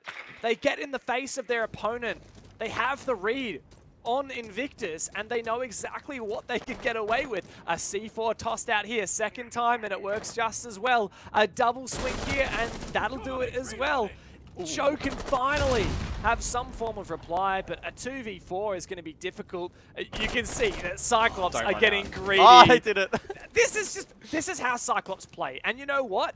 After what Direwolves managed to pull off against IG yesterday with that 7-0 on map 3, you got to do it. Like, when CAG think they can snowball, do it, because it's going to tilt IG. Luna left in the 1v4, the IGL rock of this roster. Jumps in, shut down, Anderton switched on. CYCLOPS bounced back quickly. A 3-1 lead here on the second map in this best of 5. And IG really struggling outside of that bar objective. You got to say that's the most dominant defense, or most dominant round we've seen from CYCLOPS as of yet on this map. Arguably one of the most dominant that we've seen in the series so far. CAG are really starting to gain their confidence, knowing exactly what they can get away with, exactly where Invictus are going to be. And I mean, they're also hot on their shot. That 2K from Blackray must have been pretty insane to shoot 2 players on that balcony. You know, Speakeasy, an insane fragger, mechanical skill through the roof, and Blackray just did away with him like he was spawn peeking and casual. Defenders, protect your bombs from being Can used by Invictus attackers. knuckle down and try to push through the pain and head back down to basement. Again, another relatively convincing defensive round win from CYCLOPS. Came down to the 2v1 post plant, or 3v1 perhaps, and CYCLOPS were able to win it out. Now they did attempt a roam. They had Gatorada, solo roam, no real reinforcements to protect his position. He was dealt with quite quickly, but he did sink a little bit of time. Invictus, drone economy was not looking as healthy as they probably would have liked. And then time just went into 10 fast seconds to forward, go. and in the blink of an eye, it was 20 seconds to go. Invictus forced to drop hatches. So that's the key win condition, I believe, for this attack. Is Invictus in the mid round, speed things up a little bit, try and get through that checklist a little bit faster. And I don't think CYCLOPS are committing to as much of a roam, if any roam here, so maybe it should be a bit quicker. But just as I started that sentence, I think Gatorada's gone back up to the top floor now with new jammers in hand, so we'll have to see what damage he can cause. I mean, when you pull off a round like the one just passed, yeah, you're going to keep roaming. Yeah, you're going to keep playing aggressive. You don't fall back into your shell. You don't do a full anchor strategy. And if anything, the strength from IG in the previous round was their roam clear. You want to invest more players into that roam. Clearing the way. IG doing their due diligence, we're going up ahead, and you can see the static on the screen, those mute jams peppered around. But Luna places one nicely over towards stage. I don't know who he's spotted. I think it may have been Gatorado. Because the rest of the team will mop up above and just ensure that no one's hiding sneakily around on this roam. It looks pretty clear from what we can see, and Invictus shall confirm that shortly, meaning that they can start to work these hatches in a jiffy. It looks like those jammers may have slowed down things a little bit, but maybe not as much as CYCLOPS would have liked. Either way, it feels like at the moment it's pretty 50-50, kind of neutralizing itself out. Within a matter of the next 20 seconds or so, Invictus will head down these main stairs and work those vertical lines of sight. Luna will be the main player in that game. Look at this. I don't think CYCLOPS are looking necessarily for a kill, but they have gotten at least 5 drones, so that's probably more than enough. Yeah, and knowing Invictus and how they've played throughout this entire tournament, they are slow, man. Like, compared to all these other really aggressive teams, Invictus, they do all their due diligence, they play really slowly, and that was what punished them last time around. Hang on a second, what is Gatorado doing in Strip Club? All right, Luna Metal is so lucky to have won that fight. I have no clue whether he was droned or not. But, mate, if Luna had lost that, then there likely wouldn't have been a refrag. So, I mean, here we go. We find ourselves in a very similar position to the last attack from IG. They have that 5v4, but time is ticking away. Luna will finally start working that vert, and it's an exposed, not taken down. Not sure if he was even spotted. Now he can fall back. Thinks about ripping a C4, but thinks better of it in the end. Probably the right play here again as more time ticks down. The more ability that CYCLOPS has in denying the plan and preventing a replant, going to up their chances in winning this round. Again at the man disadvantage, and I thought last time they would struggle to hold on, but once again Invictus struggling with time management. That said, if they go quickly from this point onwards, they can still make it work. 25 seconds on the clock, triple wall. Now worked a good EMP. He starts to follow that up with X-Kairos, but he only has 6. That's only going to be a foothold, and now Invictus will need to send it through Moto. This is a very, very risky play for IG, but they find the opener as Joe picks up Anderson. The fire! It burns, and Suzu goes down, but the diffuser is on the ground. It's all on Ayagator, but cornered and finished off Invictus. They are so lucky to have won that round. Just a couple more seconds, and that would have been a CYCLOPS round, but Invictus sweeping across the map, particularly through blue, to be able to win that round out. A much more convincing push in the latter stages. I was still quite scared when triple wall wasn't going to be an entrance point. They were forced to filter through Moto with that diffuser, but they still made it work. 3-2 now the scoreline, and just like that, Invictus are clinging on to a potential even half. That would be huge for IG. Like we said, this broadcast has been going for, what, 6 hours so far. This has been a very, very long day for IG, coming through that loser bracket final and now into this grand final. They've lost the first map. They need 3 maps, one in this series, to go to 6 Invitational. And, I mean, that's a lot on the line. There's no prize for losing this game right here. You lose this, you don't get any money. You don't get anything. You just have to relax and wait until after 6 Invitational is done and the 2022 season begins. If you win this, while there's no prize money, you guarantee you go to SI. That's, well, they haven't formally announced the prize pool, but last year that would have been $3 million prize pool, and the bottom teams still won $30,000 US. That is one hell of a paycheck just for rocking up and getting a spot in that tournament. Wildcarded VP. Didn't even have to rock up last time and still got the 30k. They were chilling. Well, technically, yeah, because Wildcard and Virtus Pro couldn't go, they got 30k. These two teams, funnily enough, were the bottom rated teams at the event, and they actually earned 40k each. Yeah, they'll definitely want to go back and improve their standing on the global stage. Their opportunity to lift the hammer and fight for APAC's first time lifting the hammer. We're still waiting. We're still chilling. I believe in Dumb One. Come on, Dumb One. You've done so much already. 6 Invitational 2022 is when you lift the hammer. I mean, it's them or IG, I reckon. The 2 teams, I reckon, are most likely from APAC to lift that hammer. We enter round 6, the final in the first half. IG desperately seeking a 3-3 scoreline. Let's see what they can do. They want control up above once more. Bar defense again from CYCLOPS. Last time unsuccessful. So Invictus have something to lean on here. Interesting setup over towards Stock. Softball breached. Trying to make that a little bit more precarious for the attack. They want to mount up in that direction, but last time IG took Stock. They made their way through the stage, got that diffuser down, and were able to hold on post-plan. It's up to CYCLOPS to try and disrupt that as much as possible. Again, leaning heavily into information gathering in combination with the castle. It's essentially the same composition. Just have to see their execution be a little bit higher.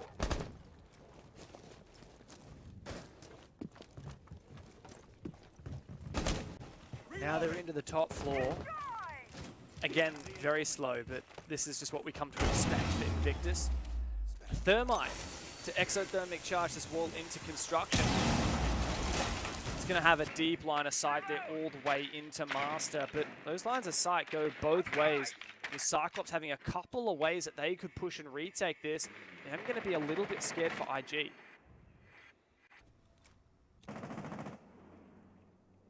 Oh no.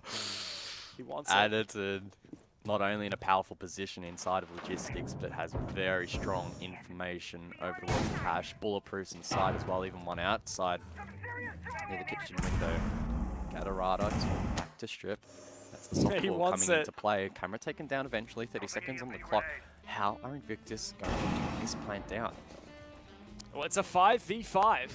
And Invictus don't have a man advantage to work off. Oh my god, this is desperate. Now they've lost the man advantage. I can't help but think this is it for CYCLOPS to make a bar stage defense work. That plant is going down. Speakeasy still holding down F. And CYCLOPS spring into action. The plant is denied.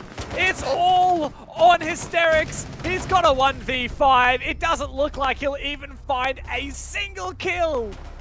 And the late execute for IG leads to a flawless round for CYCLOPS as they round out the half 4-2. Yeah, really solid finish there for the defense on the side of CYCLOPS. Invictus well and truly stalled out.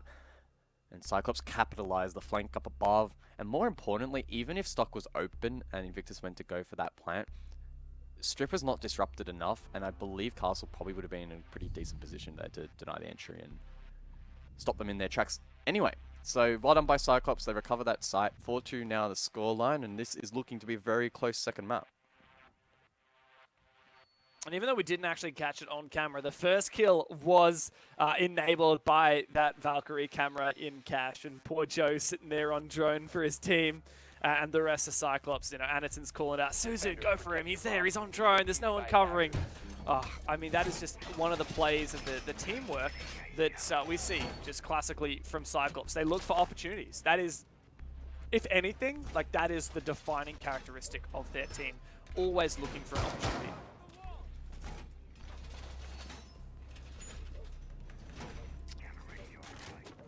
IG bringing the castle. I would suggest we're going to see a heavy roam. We saw CYCLOPS go for roam, in quotation marks. They weren't as extensive as you would maybe expect. They didn't necessarily invest utility and reinforcements, but I would anticipate that Invictus will go all the way here. Castle barricades established over towards bar to make that location safe down the stairs. Reinforcements upstairs to allow the likes of Speakeasy, and I'm assuming maybe Hysterics and Joe, for example, to play off these positions and fall back around. So it will be up to CYCLOPS to contest this, or they could ignore it, but that is the riskier of two options. I think CYCLOPS probably want to get in, get dirty, find these kills, try and get that map control nice and early, and if they can find a pick or two, they'll be in a good spot come the execute phase of the map.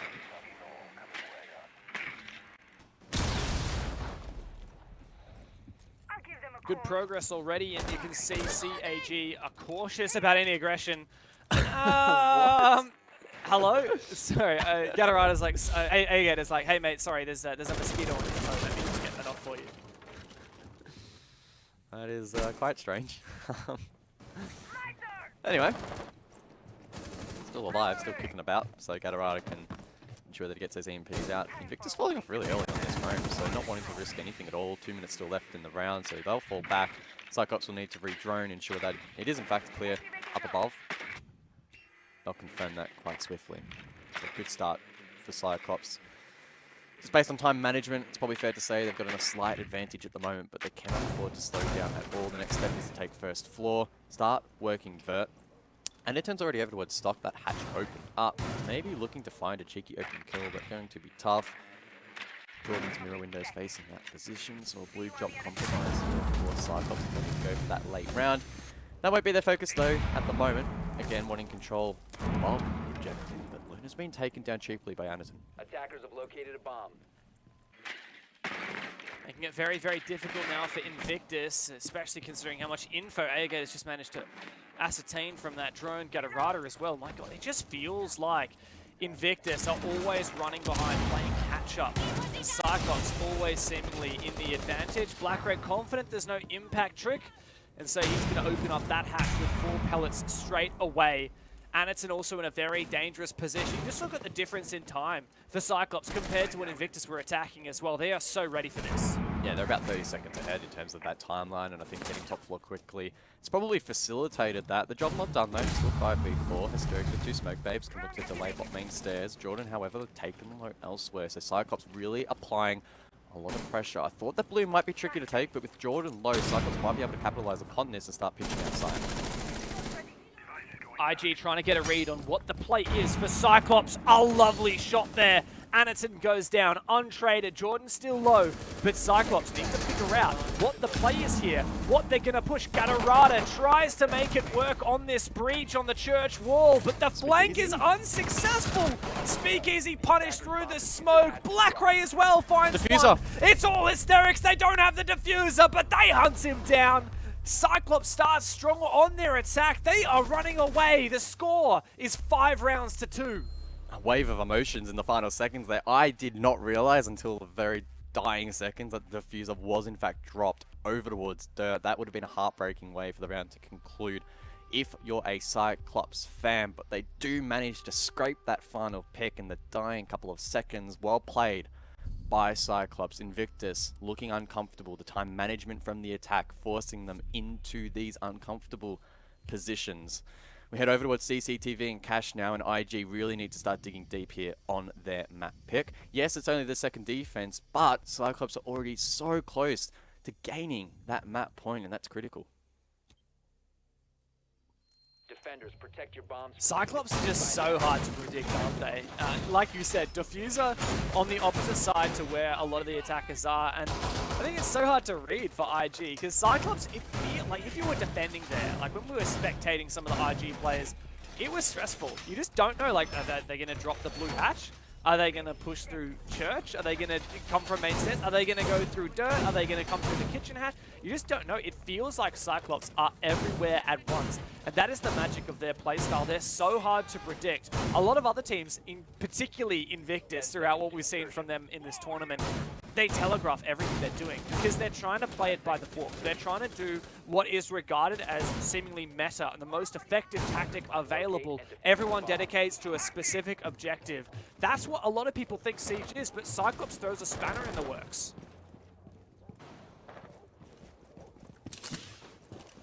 They produce something special here on the CC attack.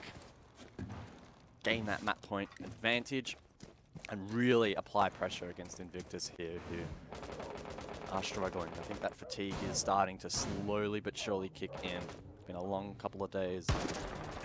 Keep fighting hard.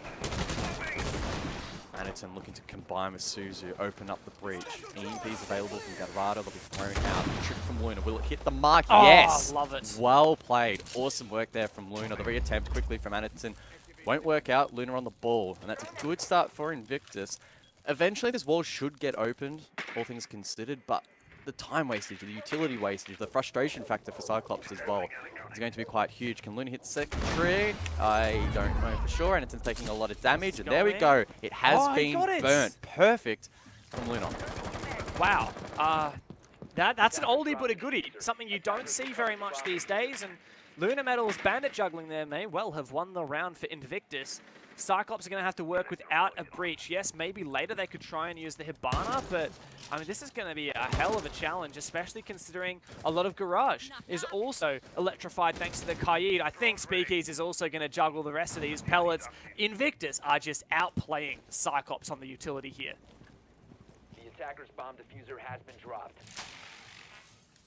Taking Gemini for a Black Ray down below. Attackers Send recovered out the these diffuser. Geminis. Just ensure that the coast is clear. Smoke grenades to Anderson, strangely over towards Garage Door, suggesting maybe they want to try and get in quickly. I don't know if that will be the play, but Joe makes a play of his own over towards Lounge, finds the 2K, and that might be enough for Invictus to secure this round. This has looked like the best shot IG have had all game long.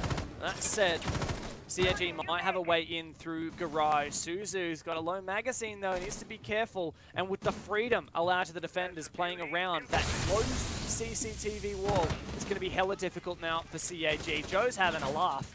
Found 3 kills, and Suzu I think is just going to take this as a tactical pause. Can't even find the last one. Almost a flawless round for IG. Goes to show how much it matters if you can deny the hard breach.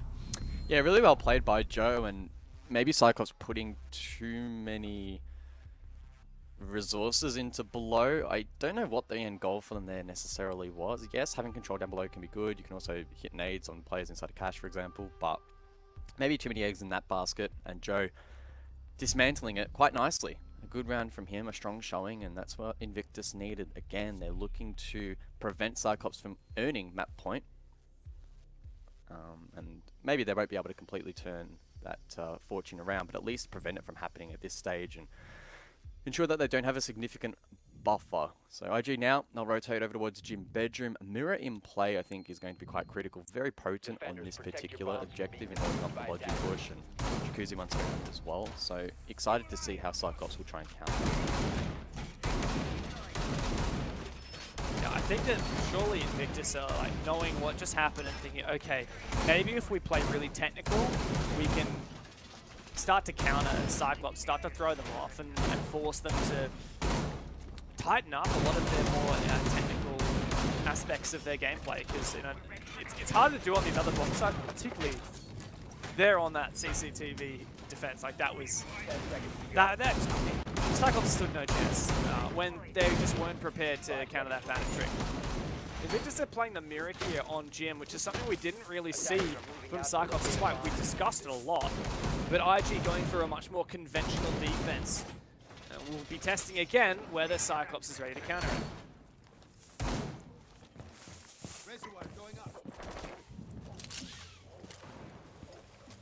Hard breach again going to be critical. No Maverick available, so we'll need to see Aniton pixel perfect with these X-Pyros. No Thatcher as backup, so it needs to be very, very careful they don't get juggled. As the hard breach was last time, but that won't be a concern. No Bandit in play on this occasion, and Aniton can get that essentially for free. Jacuzzi as well. Maybe free real estate. No mute. Invictus clearly really relying on that mirror to have an effect. Speak Easy taken so low by that grenade. If a second was followed up there by CYCLOPS, they may have been able to find a cheap kill, but they didn't, and Speak Easy will survive for at least a little bit longer, and most importantly, can now sit on these cameras, and he can deny the X-Kyros on his very own wall. Wow, so that's a rare one. Is that an actual player, or is that the Gemini? There you go, it's a Gemini. I was like, she's an actual player. Should probably be knifing that. Yeah, very interesting strategy we're seeing from Speakeasy. Protect his own mirror window with impact grenades and the Maestro Evil Eyes to laser off those X-Kyros. I was a bit worried when I saw a lack of wall denial, but I mean, get creative. Find another way to do it. Credit to IG. Now with a minute 30 to go, CYCLOPS need to reassess the situation. How are they going to get into bathroom? Do they want to commit to that push? Do they have the opportunity maybe to rotate over towards Cash and push Luna out of logistics? But all of those possibilities looking tough. Invictus strong on site, looking confident. CYCLOPS not really being given an in. They are desperately looking for a kill. They need information though to find that, and the Gemini denied by Invictus on that vault. It's been a good defense so far, and CYCLOPS are just going to fully commit to the balcony. Multiple players out on this position, a high risk play, but they need to manufacture something. I mean, you can just see all 5 of them on Suzu's screen right now, just like dangling from the roof. This is really concerning for CAG. Like, they have no conviction when they can't do what they want to, which is open that mirror window and try and push in through the Jacuzzi breach. When there's the slightest bit of resistance, they have absolutely no clue what to do. They're also very scared of this CC window, rightly so. Hysterics could swing at any moment. Gator needs to hold firm. He needs to win this fight. Come on, Invictus. Peek it. You won't, says Gator, and look, they won't. Now, finally, there's a pick. Anderson finds a double Suster with his own teammate falling to the ground. 3-on-3 now, 15 seconds. Anderson trying to push on through. Luna taken low, but wins his fight. And it's just Black Ray left. He gets the first injure, but this is not going to work. There's going to be 2 seconds of 0 on the clock. Luna Metal's going to push up and finish him off. Another good round from Invictus. CAG looking quite lost on a lot of these attacks. Yeah, they did a decent job in terms of getting in towards the objective, forcing a couple of picks, and it felt like for a brief moment, maybe just before the team kill, that CYCLOPS had pulled something out of the hat, but also meant to be. Invictus holding firm. I think Luna in particular, over towards Logi, did a really good job winning that engagement. If he had have fallen, would have been super, super close in that plant situation, but he gets it over the line and steps up for his team. A big round for IG. CYCLOPS, for maybe the first real time in this match, looking seriously flustered, but we'll have to see if they can bounce back. Does it feel like a turning point here?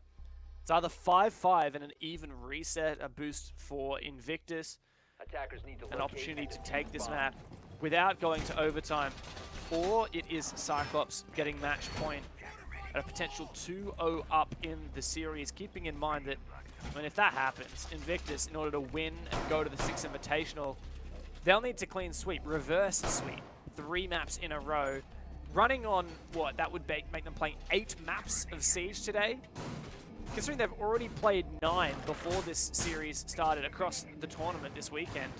Like, that is such a tall ask. And like we've said before, Invictus are only going to get more and more exhausted as this match goes on.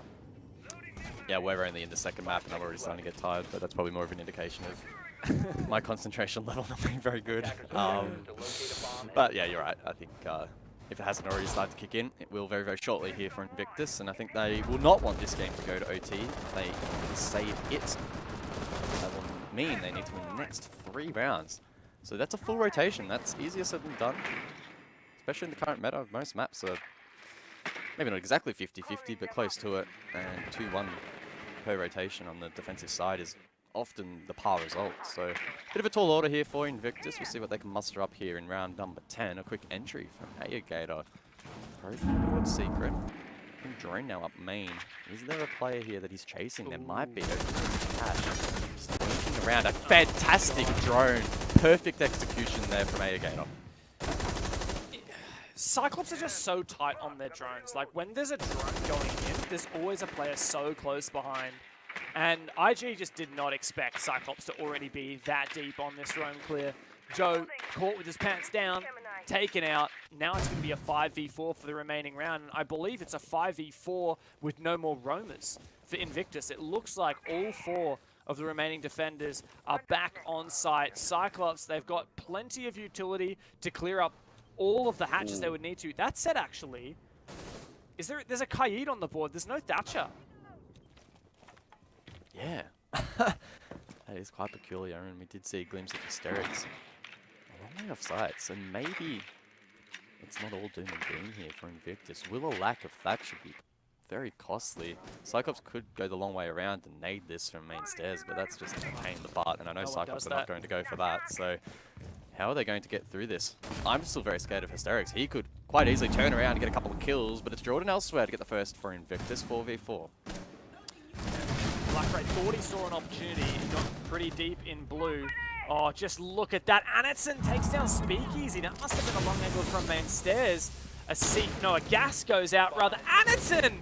That's from blue. He's found his second. Hysterics does get one. Anderson not checking his corners. It's only Hysterics left. My God, CYCLOPS. Doesn't matter if you don't get any hatches open. They can just brute force the map. Find themselves on match point here on the second map. How have they managed to muster that? It was a good start for CYCLOPS getting the opening kill, but then they just ran into a massive brick wall. They did not have Thatcher, and opening up hatches was really not going to be on the agenda. They also had Hysterics to worry about off site, but in classic CYCLOPS fashion, they just walked past all of it, into sight, find kills, get the job done. Where was Hysterics roaming, by the way? Strip side. Strip, right. Yeah. Well, they're not going to not bring the Thatcher this time. Anderton 6 picks onto it. But yeah, I mean, it's kind of amazing, isn't it? The fact that Cyclops can, you know, quote unquote, lose the utility battles. And you know, it's not their strong suit. We all saw what happened on the CCTV round where they failed to get the Kennels breach open. By the way, we're going back there again. But on that basement, it didn't matter. Like, hatches are closed, whatever. Let's send it. And the fact that Suzu, I believe it was, oh, sorry, it was Anderton on the thermite, popped off with 2 kills. It just, that's the way Cyclops play. I'm quite intrigued to see the Bandit interaction minigame here on Kennel's Wall. Last time Luna was ultra successful. He denied both exothermic charges from the thermite from being detonated. Wasted a significant portion of the round for Cyclops, a bit of utility as well. And then they started to look a little bit flustered on the attack. So I would anticipate that Cyclops is going to tidy that up, and Luna's probably not going to have it as easy as he would maybe like. Expect pressure maybe from below to dislodge him from that position. Expect the EMPs to be timed a little bit better to prevent the Bandit from being able to stick one on the ground. Either way though, it's going to be a fun little way to kick off this round.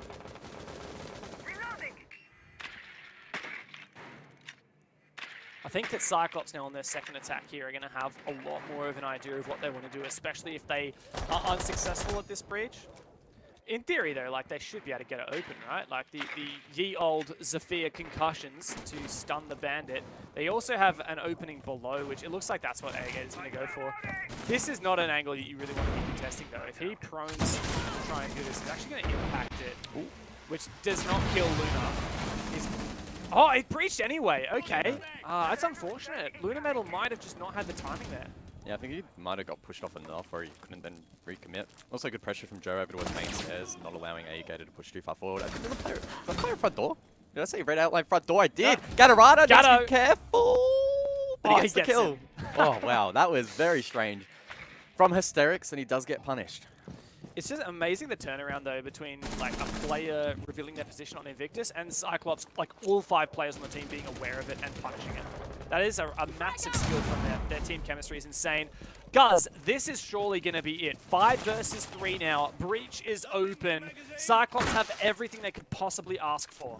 2-0 now looming in this best of 5. Cyclops playing some very solid siege at the moment, and Invictus struggling. They still have 3 players left. Speak Easy still available.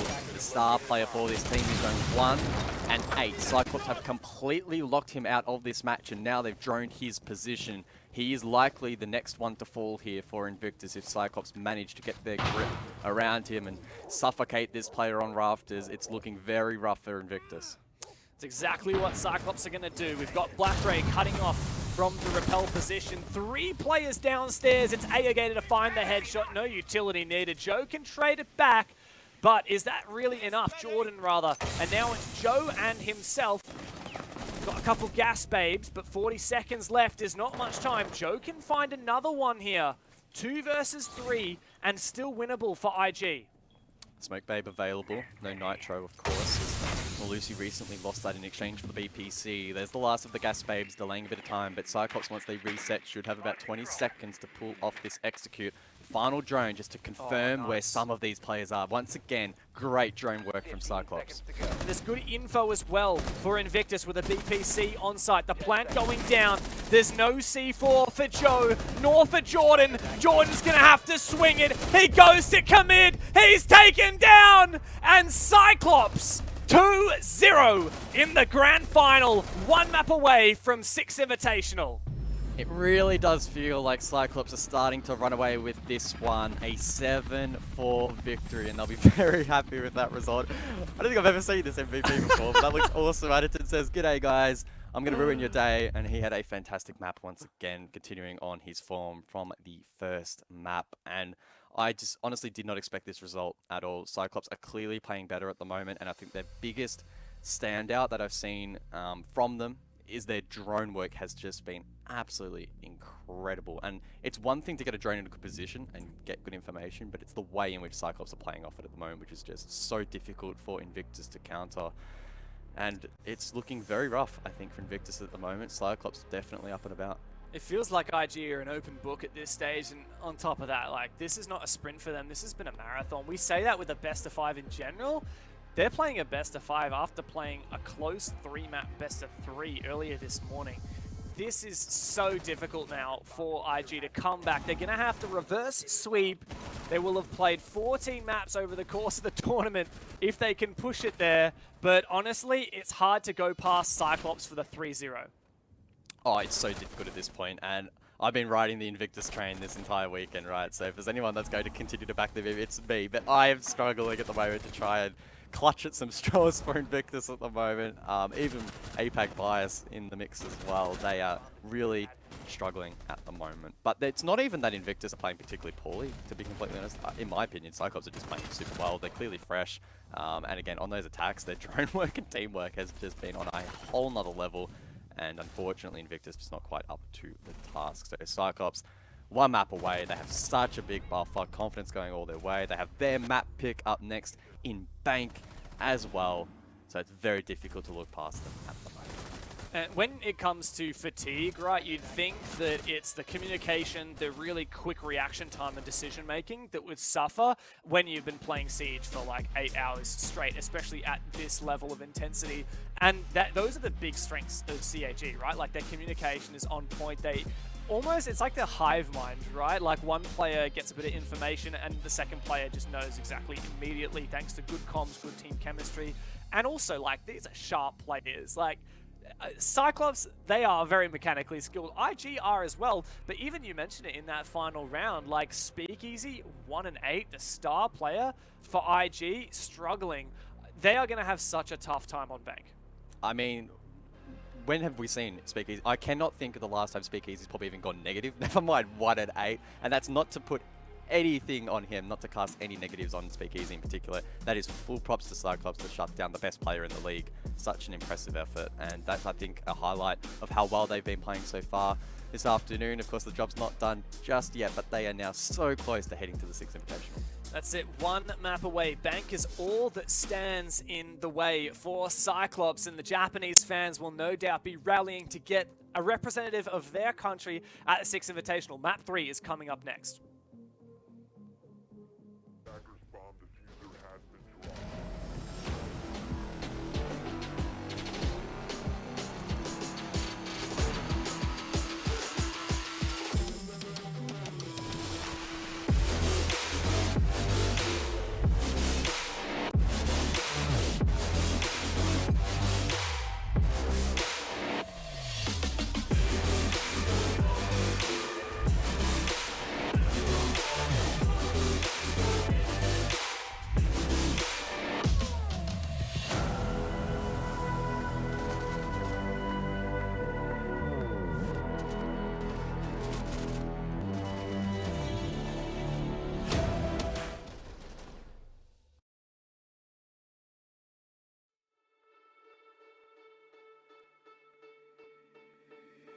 You thought that I was blind, but to be honest, I don't mind, cause I don't feel the same way I used to do.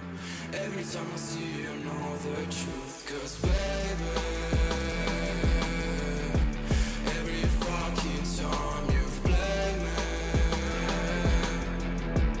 you should know that I don't give a single fuck about you and your words. All the times you lied to me, bitch, I took notes. I don't know what to say. I thought you loved me, but you ran away.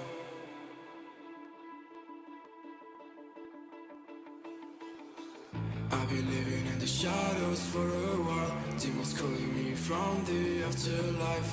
Dark doesn't face me anymore. I can see my tears into gold. Yeah, yeah. I don't care, no, I don't care. Yeah, yeah. I don't care, I said, cause baby, every fucking time you've played me, you should know that I don't give a single fuck about you and your words. All the times you lied to me, bitch, I took notes. I don't know what to say. I thought you loved me, but you. And I know people come and go away.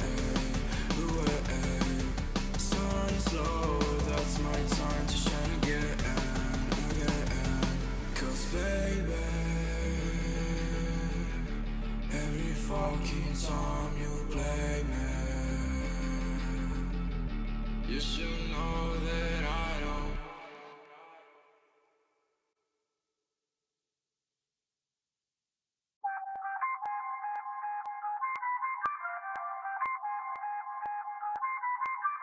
I feel on top of the world, I feel on top of the world right now. I feel on top of the world, I feel on top of the world right now. I always wanted the world, I wanna conquer the world right now. I feel on top of the world, I feel on top of the world right now. I call the shots in the man with the plot and we only go bombs away. And no one protecting my mind as a weapon, that's why I'ma dominate.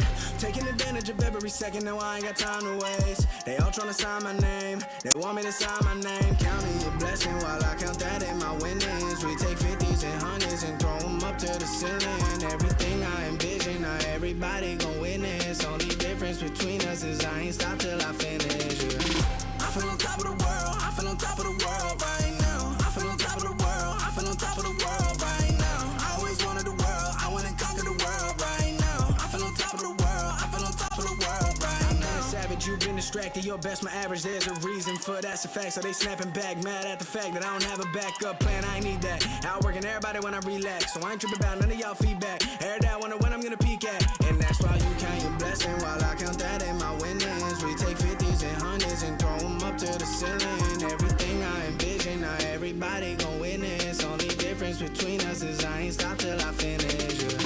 I feel on top of the world, I feel on top of the world right now. I feel on top of the world, I feel on top of the world right now. I always wanted the world, I wanna conquer the world right now. I feel on top of the world, I feel on top of the world right now. I feel on top of the world, I feel on top of the world right now. I feel on top of the world, I feel on top of the world right now. I always wanted the world, I wanna conquer the world right now. I feel on top of the world, I feel on top of the world right now.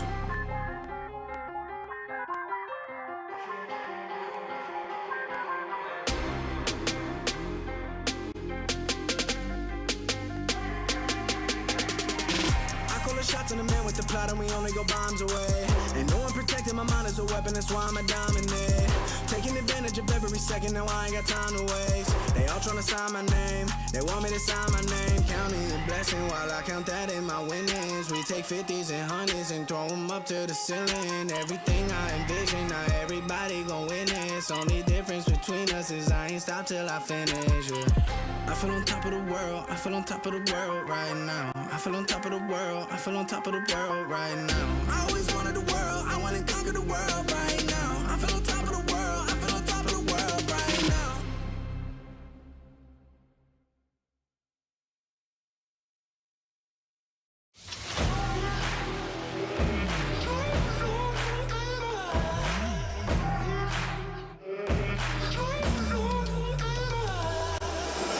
Myself in the mirror not so long ago, and I told me, do you know? I told me, do you know? All alone in your head, but you don't have to pretend that you will make a change, 'cause you don't wanna change. I'm gonna be real honest this time. I'm okay with it, I am more than fine. I'm gonna roll all less red dice now. Tell me I won't get out.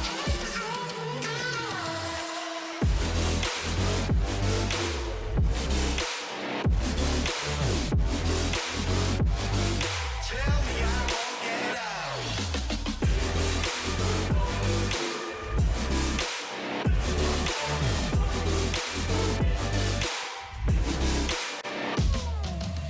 I wanna walk the sky, alone among the stars, without forgetting who I was, or have to look back that far. And I don't want to forget who, get who. And are you just fucking around in my mind one last time? I'm gonna be real honest this time. I'm okay with it, I am more than fine. I'm gonna roll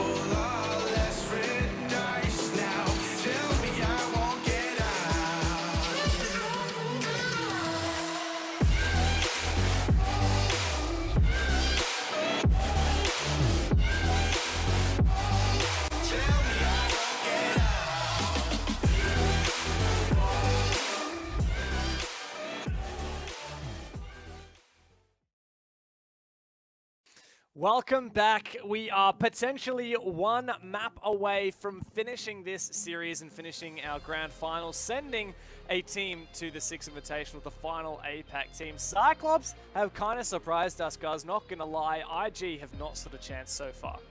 Yeah, if this was a 100-meter sprint, CYCLOPS they're almost at like the 80-meter mark, and Invictus are still stuck in the blocks. They have just come out of the gate so damn strong. Invictus have been left in the background a little bit.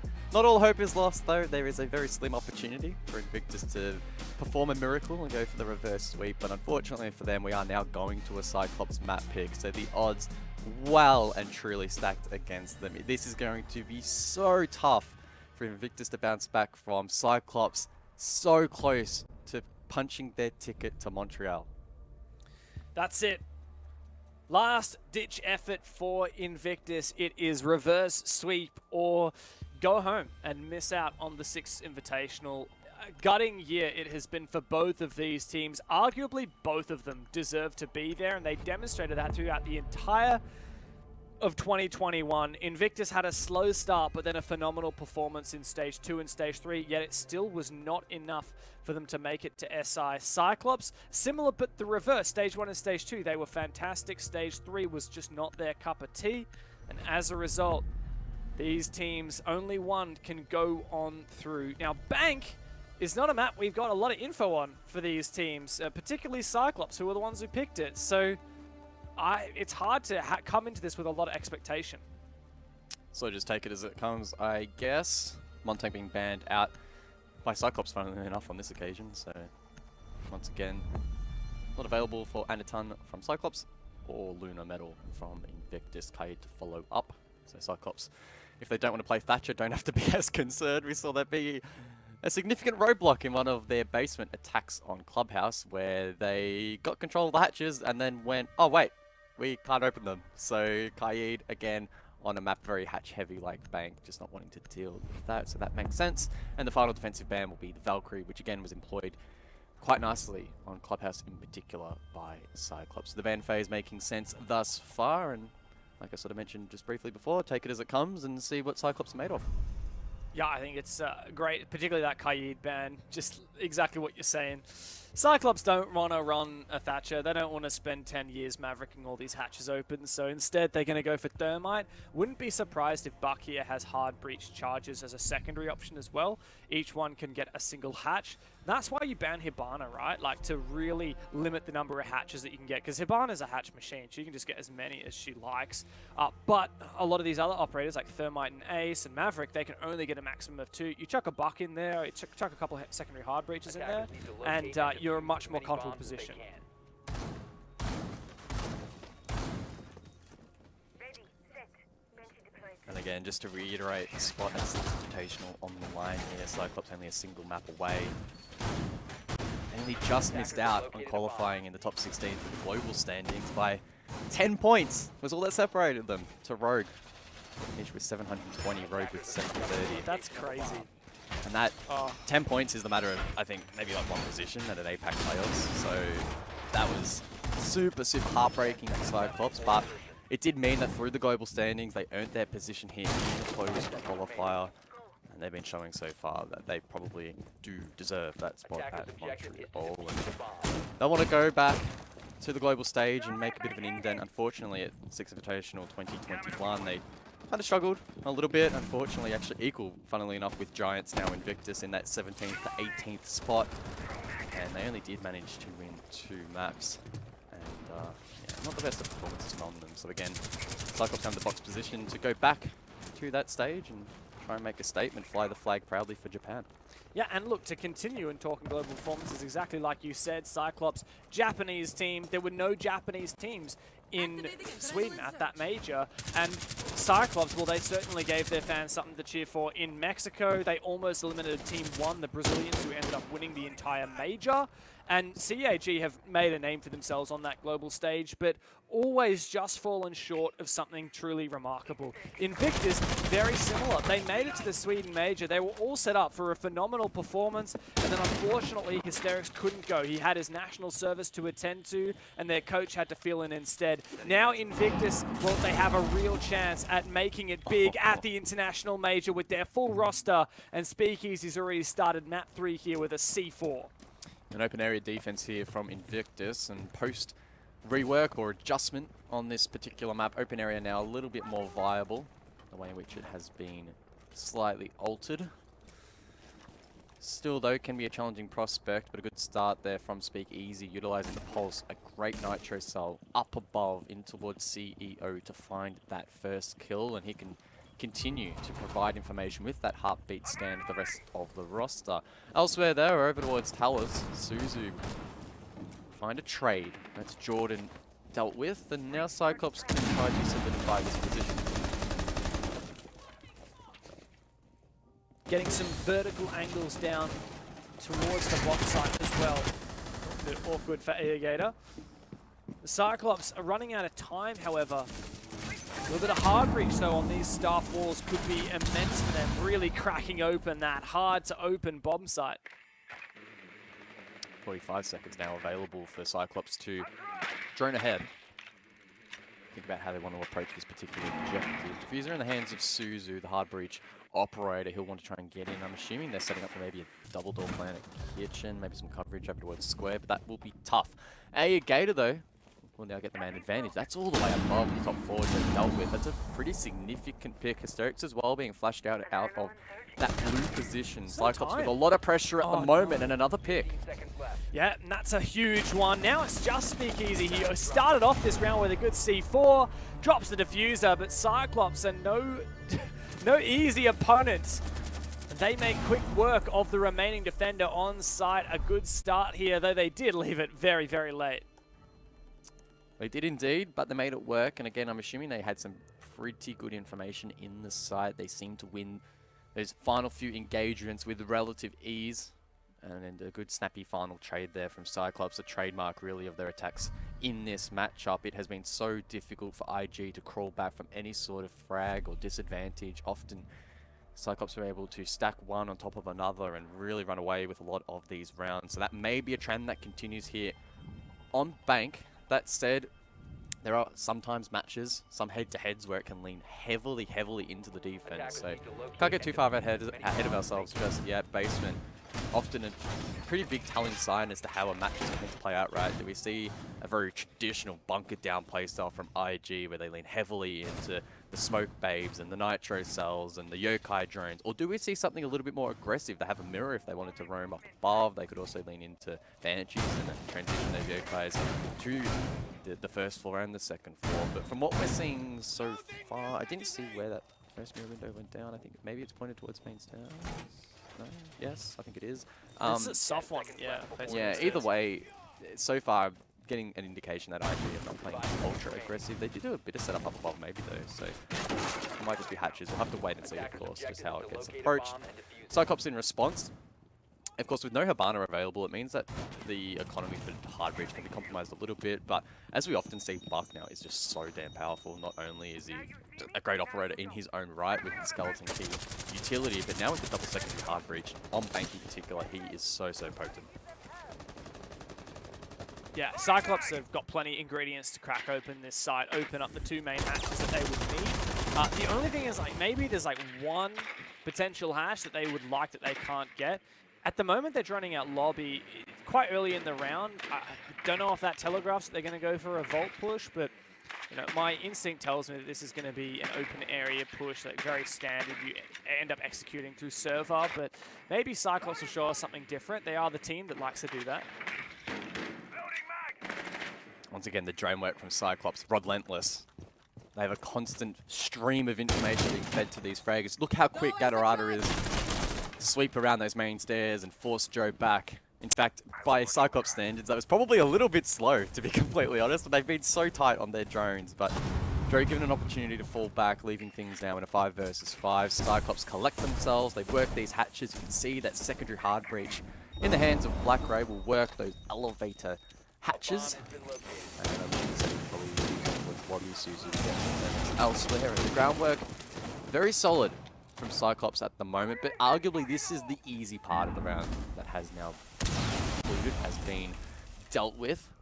It's going to be hard to try and get that executed down. Luna is interesting. Over towards blue, it's a position that isn't held as frequently in the current meta on Bank, but if he can make that work, he could do a lot of damage. What are Cyclops going to go for here? Because I don't believe they've got server control just yet. It's a little bit of an everywhere push for them. Aegator's already in now. The elevator, the double drop into Volt Anderson, supported by Suzu. A difficult push now for Cyclops, and Suzu loses his head through the smoke. There's a fantastic deployable shield for Hysterics to play behind. And he should win this fight. All things considered, he does. The double for him. A fantastic hold here in the vault. Cyclops just haven't been able to sink their teeth into this bomb site. Is hungry, swings wide over towards Garage, but the pillar will save that play. Joe to find a kill. It's falling apart for Cyclops. 30 seconds on the board. Gatorada needs to go huge, needs to collect the diffuser as well, but I think that's going to be a tall task from this position. 20 seconds on the clock. Better give it your best crack. Black Ray and Gatorada now. Got to win some 1v1s, but the crossfires are just so good from Invictus. There's no way they can push in. Black Ray is still just holding that angle, and I guess they've given up. I guess they've just said, look, a 2v5's not going to happen. So Invictus win the round. It was a valiant effort at the start. Did not end up being a valiant effort, I guess, but hey, there you go. IG will take those. I think the highlight of the round for me was the Hysterics 2K. That was such a nice deployable shield. You often do see a player drop for a back push when they're when the attack's trying to push forward and try to disrupt that red corridor. But that one singular deployable shield offered Hysterics a lot of movability, a lot of protection, a bit of confidence as well to back himself in to win those engagements. That was an awesome little piece of setup from Invictus Gaming. And this is the kind of fight we need to see, right? I think even they deep down at this point know that this series is likely lost. Obviously, they don't want to completely go into this match with that mentality. So it's awesome to see that they're fighting this out and giving their best shot. Again, if you lose, not the end of the world. You can lick your wounds and set up for next year. You're not going to sacrifice too much by fighting hard in this matchup, right? They've got a long time to recover and develop any new strategies or whatever that they may have to compromise here in this particular matchup. So let's see if Invictus can keep fighting hard. We know there are so many veterans on this roster that have it in them, but it will still need to be a very, very special performance. Bomb located by attackers. 10 seconds left. Good to see that IG still have a lot of fight left in them, and 5 seconds to they are continually using their brains to outsmart Cyclops. Like, that is, I think, the number one thing that they identify as their strength over Cyclops. And you know, we saw that last round. Like you said, Hysterics getting that 2k in Vault was thanks to that deployable shield. Smart play from Invictus. Not necessarily very common to put your shield there. They knew how likely it was Cyclops to push from that side. Let's see for this round, though. Cyclops shaping up with a lot of repelling players here on these north windows. Are they just going to try and go for a plant when they can? Oh, maybe. Oh, no. They have smokes. It's a rush. It's a rush plant, and they're in, and they're planting straight in front of that mirror window. Speakeasy says, yeah, I don't think that's going to happen, mate. What? They've tried to plant straight in front of this window and Speakeasy. I reckon was just watching it for 3 seconds. Quick peek around. You're dead. And now the push has been completely broken by Invictus. Well played by Speakeasy. A little bit questionable from Cyclops, but A+ for effort. Oh, nice shot there from Aegator. And you got to say, like, it feels like that strat would have worked a bit better had Aegator actually done this first. Unfortunately, he misses his vertical. But what he's trying to do is open up that mirror window from an angle below for Speakeasy offer. It's a little bit too late now.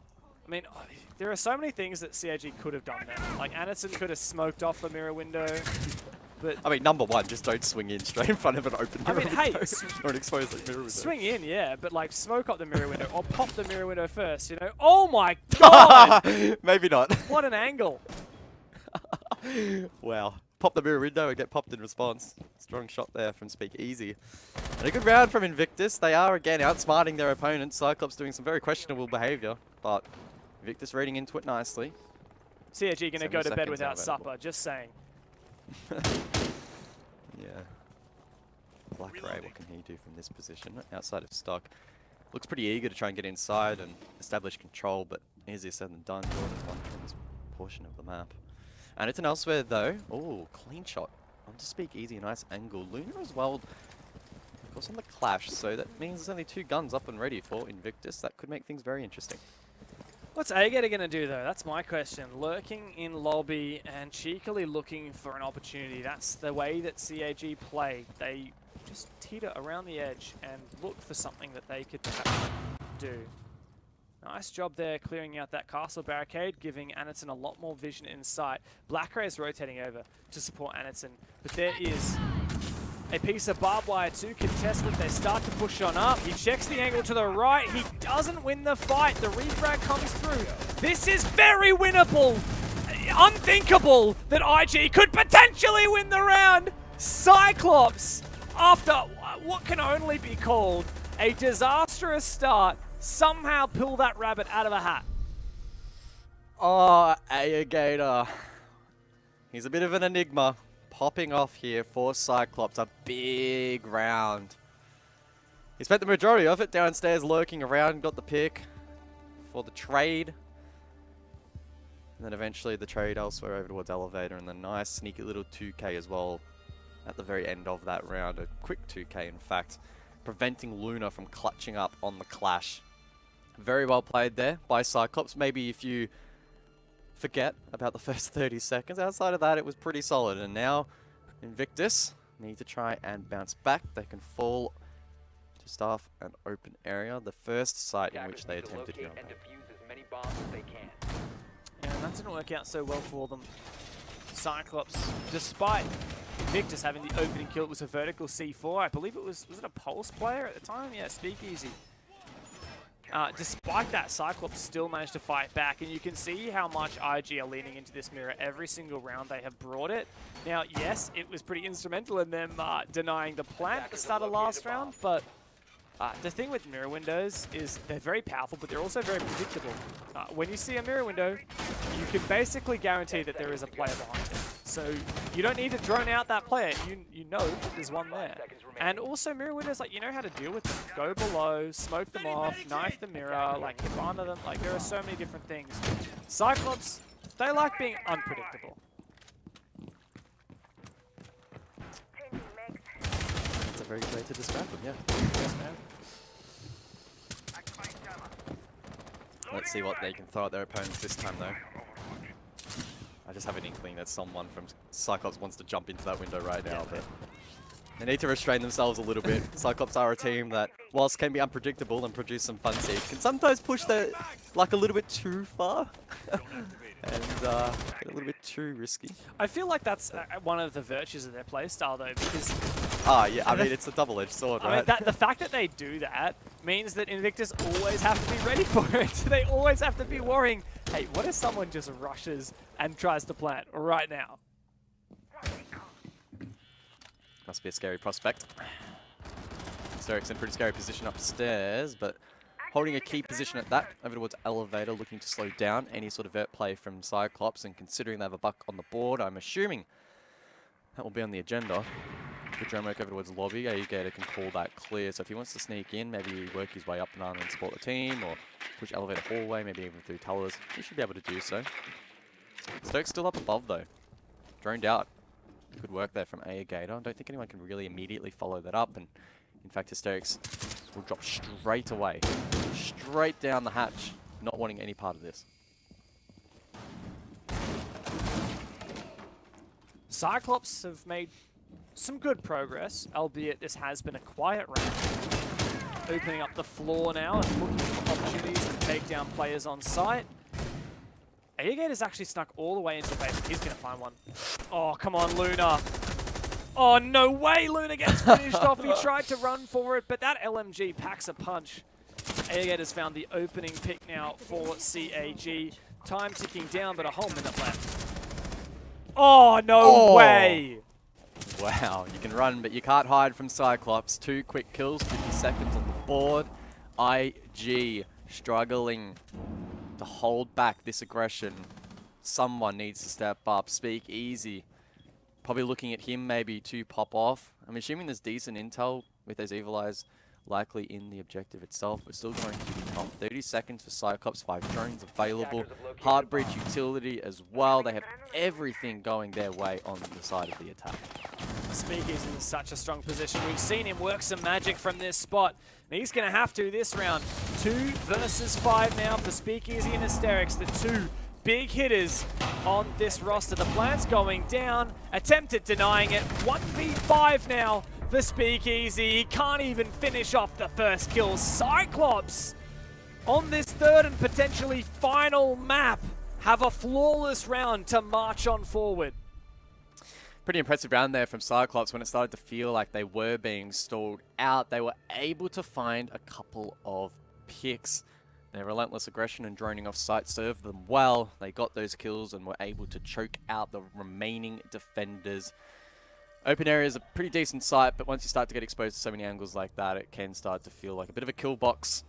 And unfortunately, IG feeling the wrath of CYCLOPS at the moment. It has been a confident showing from the Japanese squad thus far. Again, looking to bounce back from last year's Stage 3 form where they tapered off. They just missed out on SI through the point scoring system. But now they're in the box seat to claim it in the close quals. You know, it has been a really rough couple of months here for CYCLOPS, hasn't it? Not only their Stage 3 disappointment, where they really dropped the ball in APAC North. They almost didn't even, or did they? I don't think they even ended up making it into the playoffs. They just really struggled. On top of that, in their national circuit, the Japan Championship, the RJC, they typically, you know, they are the defending champions, right? That is a huge event that's played in Tokyo, and like, they were knocked out early of that as well. It's just unreal to think that this dominant force from Japan has had such a poor form. Did they intentionally break that mate. mirror window? There's no Twitch on the board. Yeah, Okay, I was going to say. Plus, Twitch doesn't have a drone in prep phase anymore as well, which I always forget. But this is so I don't know if we'll get to see it, but maybe later. This open mirror window on the default plant wall, that is an old strat. Like, that is super old. To try and prevent that wall from being open. Like, you can't put a thermite charge on that, can you? Like, how are you going to breach that? Yeah. Like, if you had Ace or Hibana maybe, but with the secondary hard breach of Buck or the thermite, yeah, good luck. Big brain stuff. Have to wait and see how CYCLOPS navigate that hurdle later in the round, but in the meantime, we get the Rada drones down main. Spots out a bulletproof camera, spots out a Banshee as well. Now, I can only assume he's running the gun 6 once more and might look to take down one of his field. Elsewhere though, Hatch is being worked, pretty typical here for a basement attack. And again, considering that server might be a bit of a kill box here for CYCLOPS, maybe the play will be once again for a back push. Keep in mind though, last time Hysterics with that deployable shield and gold caused a lot of issues. Aniton's probably going to confirm sooner rather than later whether or not that shield's once more in play. If it is, CYCLOPS need to think of a way to clear it. Well, the big difference between this round and last round on this bomb site is Aniton's got the OSA. He has that shield. Fight fire with fire. If you're struggling to clear out Hysterics playing on that shield, bring your own shield. Wow, that's a really powerful position already outside the elevator doorway, and he can just continue to push forward. A Gator now can hold down the line with the SMG. Almost 150 rounds available to him. He can just hold down the line. Aniton will deploy the second of those Talon shields. And now CYCLOPS find themselves in a good position. Again, though, yet to clear gold. Hysterics in a good spot. And he can use those magnets to reinforce his position behind this deployable shield. For me, this is the key part of the defense. It will make or break it for either team. I think CAG is just going to not push it. I don't think they need to. They can just send it straight into sight. No need to push gold. Gators hungry. He finds one. Hello? Hello, Jordan. Where are you looking? CYCLOPS storm through the bomb site. What an attack. Wow. You're right. They just completely ignore gold. Yeah, you know what? That looks a little bit too tricky to push. Let's just run straight towards the site. Why not? Managed to work out. And actually a really good counterplay there from CYCLOPS. You could see Invictus. They looked a little bit lost in that chaos. Quick tactical call by Luna, and probably makes logical sense. I mean, it was even at the point late in the round where players was not even looking at the right direction at all as to where players were pushing from. And obviously, it happened so quick. By the time it takes to get a call out, to register the call, to actually turn around, takes a couple of seconds, but nonetheless, Invictus, backs against the wall now. Cyclops on the attack once more. Relentless aggression. They are gaining so much information, relaying it effectively, playing off of it. And as a defender, it just must feel so bad to, wherever you move, get taken out, or whatever you attempt to be shut down. It must be so challenging for Invictus at the moment. Oh, that it certainly is. Cyclops are having a field day here, knowing that they are so close to that SI spot. I can tell you what, the Japanese fans and the Japanese casters will be absolutely ecstatic. They are shameless in their bias, kind of like we are when there's an host team in there. And look, credit to them, all power to them, to be as biased as they want. Japan has such a passionate fan base in Rainbow Six.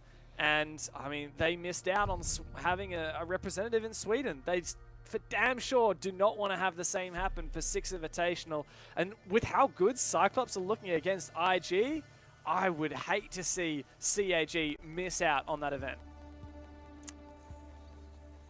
Has been rough for Cyclops. Missed out on Sweden. Missed out, therefore, on the points for SI. They also lost the Japan Championship, which for them, domestically, is basically a guaranteed win. It's usually a freebie, isn't it? Yeah, and that has a really huge prize pool as well. Japan region, absolutely nuts. So it has been rough goings for Cyclops, but you just get the sense at the moment they are too strong. They are just too good at the moment. Invictus, probably fair to say, not playing at full strength at the moment. That's understandable. They have been playing hours upon hours upon hours of competitive siege now over the last couple of days, so things getting rough.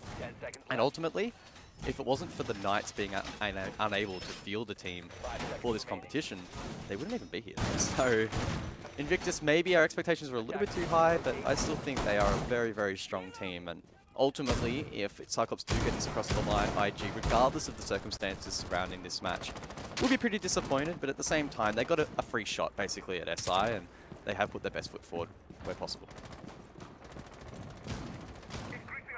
But there's no doubt that IG will be immensely disappointed with their performance. I mean, I'm sure they are right now, trying to push that out of their mind so they can focus on winning this map, coming back here, and then of course 2 more maps will be needed for them to reverse sweep.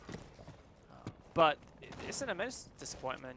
Even Sweden, right? Hysterix couldn't go because of national service. Now he's free to go to SI. He's finished his NS, and they can't even qualify. What a gutting experience for IG. Cyclops, though, friends out of the server, but they certainly will not give this away for free. Impact trick over the soft wall. Oh Doesn't my hit God! the mark. Gator just jumps straight in and finds that kill. Black Ray Elsa as well. The 5v3. Luna just left to hold up that shield and tried to resist this push, but what an explosive start from Cyclops. And how typical is that of CAG? Just send it on through. Invictus are worrying about utility.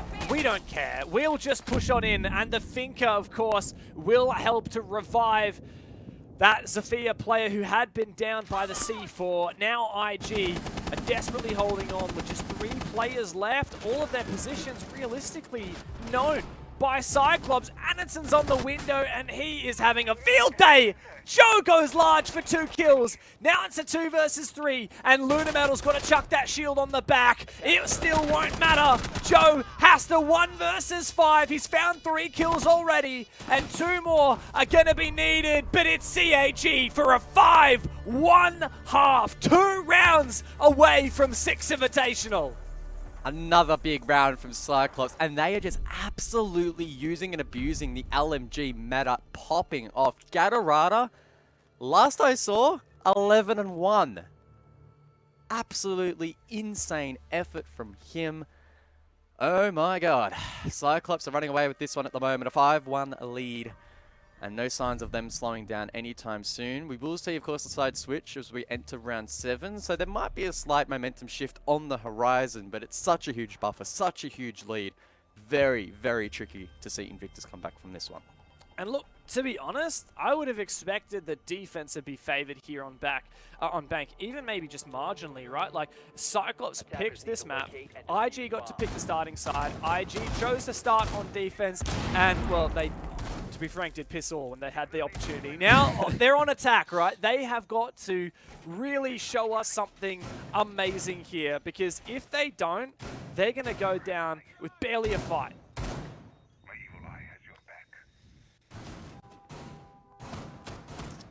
downstairs. Castle being deployed here from Cyclops. Is that a suggestion that we might see an aggressive roam? I think it probably is, to be honest, and a couple of rotations would only reinforce 10 that seconds to go. theory. I think IG, though, have a pretty decent composition in response. We're finally going to see some Zero play. In my opinion, Zero is one of the most underrated, if not the most underrated operator available in Siege. Can provide a lot of information to the team, and if you don't really feel comfortable playing a Jackal, particularly on a big map like Bank, it does offer the ability to find players and establish a decent flank watch. So I'll be interested to see how Jordan can employ that Argus launcher. Elsewhere, they have strong hard breach capabilities with Luna, soft breach as well with Joe, who's funnily enough not running secondary hard breach, but again, with Zero, you can run that instead. So we'll have to see what IG can muster. Interesting enough, Jordan going straight Garage might be able to initiate an early play, but again, I would be expecting him to go up above and help support the rest of the team. Invictus certainly need to make good on this roam clear. They can't let CYCLOPS get away with another aggressive play. They need to make sure to lock it down. And critically, Invictus need to leave enough time to actually execute. That's a great pick by the Zero. Jordan finds a fantastic early shot with that assault rifle. Anderson goes down. A big pick to have. 2 minutes now left. IG hungry for a second. If they can find that, the execute will be exponentially easier. But I don't think Cyclops want to be playing anything. In fact, I don't know if there's anyone up above. Oh, I can see an outline though, open area. Who's that? Looks like a drone is about to spot them. Hysteric's close by to maybe find this kill. The perfect cutoff from IG, but that said, Cyclops have now opened the hatches, allowed their roamers to retreat back. Certainly not as much that they managed to accomplish as they would have liked, but it's something, right? And time is ticking away, time is burning. IG still a little bit uncertain, but I think now they have finally confirmed exactly what is and isn't clear. Hatches now of critical importance. Expect those secondary hard breach gadgets to be utilized by Jordan to open them up, and Luna, if required, can place a couple of Selmas on a hatch to open that up. How is Cyclops going to weather this storm, though? It doesn't look like their positions are all that fortified. Suzu maybe can pop off over towards serve off, but again, unless he has some decent ADS devices to cover him, he might be in trouble. He does, though. That's 2 at least. So Invictus need to ensure they burn this properly with 40 seconds left. Oh, I've seen Suzu do some real damage from here before. How many players can he drag down with him? In come the flashbang, surely a nade to follow. Shots from the hatch. Suzu's got to be so careful! Oh my god! Suzu for the double kill! And now Joe left with no support.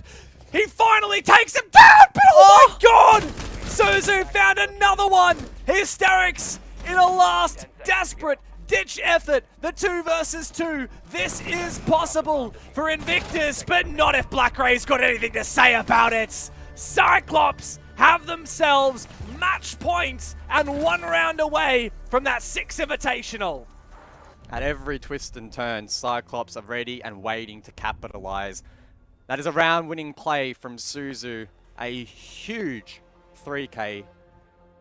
Absolutely insane.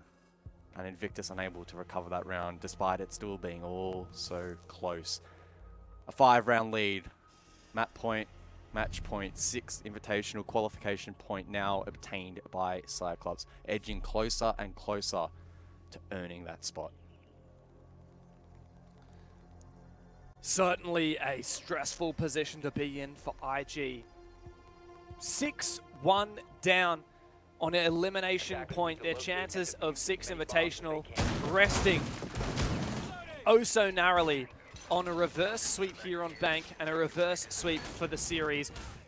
IG have already used their tactical timeout. It's gone. They used it 2 rounds ago and it didn't matter. Cyclops still put them to bed with quite ease. Honestly, CAG have everything before them and it's hard to imagine them not taking it right here.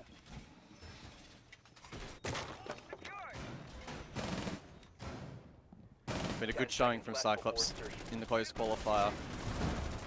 Their run has been very, very strong. Not quite flawless, but close enough at this point in time. Go drop a map to Direwolves in the second round of the upper bracket, but outside of that, it's been quite incredible. Again, the question marks over whether or not they had it in to take on the likes of Invictus in this tournament, but they have shown that they can, and they can also do it in a dominant fashion. I'm sure they'll be pleased with this result so far, and a 7-1, if they're able to convert, would really just be the cherry on top. Here in round number 8. It's certainly an exciting time to be a Cyclops fan, to be a Japanese Rainbow Six fan. They are looking in red-hot form, and yes, they're going up against a very tired and hard-worked Invictus, but CAG have earned their spot in the upper bracket. They didn't have to play a match earlier today. They came in ready and refreshed, and now they're making it look fairly easy here against IG. What Cyclops can do at the Six Invitational after a nearly 6-month break from international appearances, anyone could hope that they could go deep at that tournament, but for now, they just need to finish what started here. IG in response with a full map clear, burning top floor down and trying to see if maybe they can find a pick here onto Cyclops defending open area. But it's gone the other way. Gatorada with a Nitro Cell gets the opening pick in this round. No Did he get response from Invictus. Maybe not. If Gator has not been droned, this could be devastating. 11-2 thus far. He is not a man you want to leave undroned. I think I saw the drone go past. I don't think it actually checked the elevator. Gator has now vaulted on through to loan office. No. He's got the fuck of his life right here. Like, there's no shot for Invictus. They might find the first pick, but Gator's having a double. He's having an absolute ripper of a match. 13 kills to his name in just 7 rounds. 2 players left from Invictus to save their hopes of a Six Invitational appearance in 2022. But Gator's hungry for more. Speakeasy finally puts him in his place, but there's just 50 seconds for IG to make good on all the promises they've made. Still possible, but tricky. Diffuser over towards the lobby, and Speakeasy will recover. They need to try and find a pick, force the 2v2 trade. Easier said than done, though. 40 seconds on the board, and Luna will use his second Selma charge. Speakeasy is such an amazing play, but this will need to be the play of his life. The play of his career. 2 left for IG. We've seen them come back from worse odds. But Gatorada is the first line of defense for Cyclops. He can rest easy knowing that his advantage is in his corner.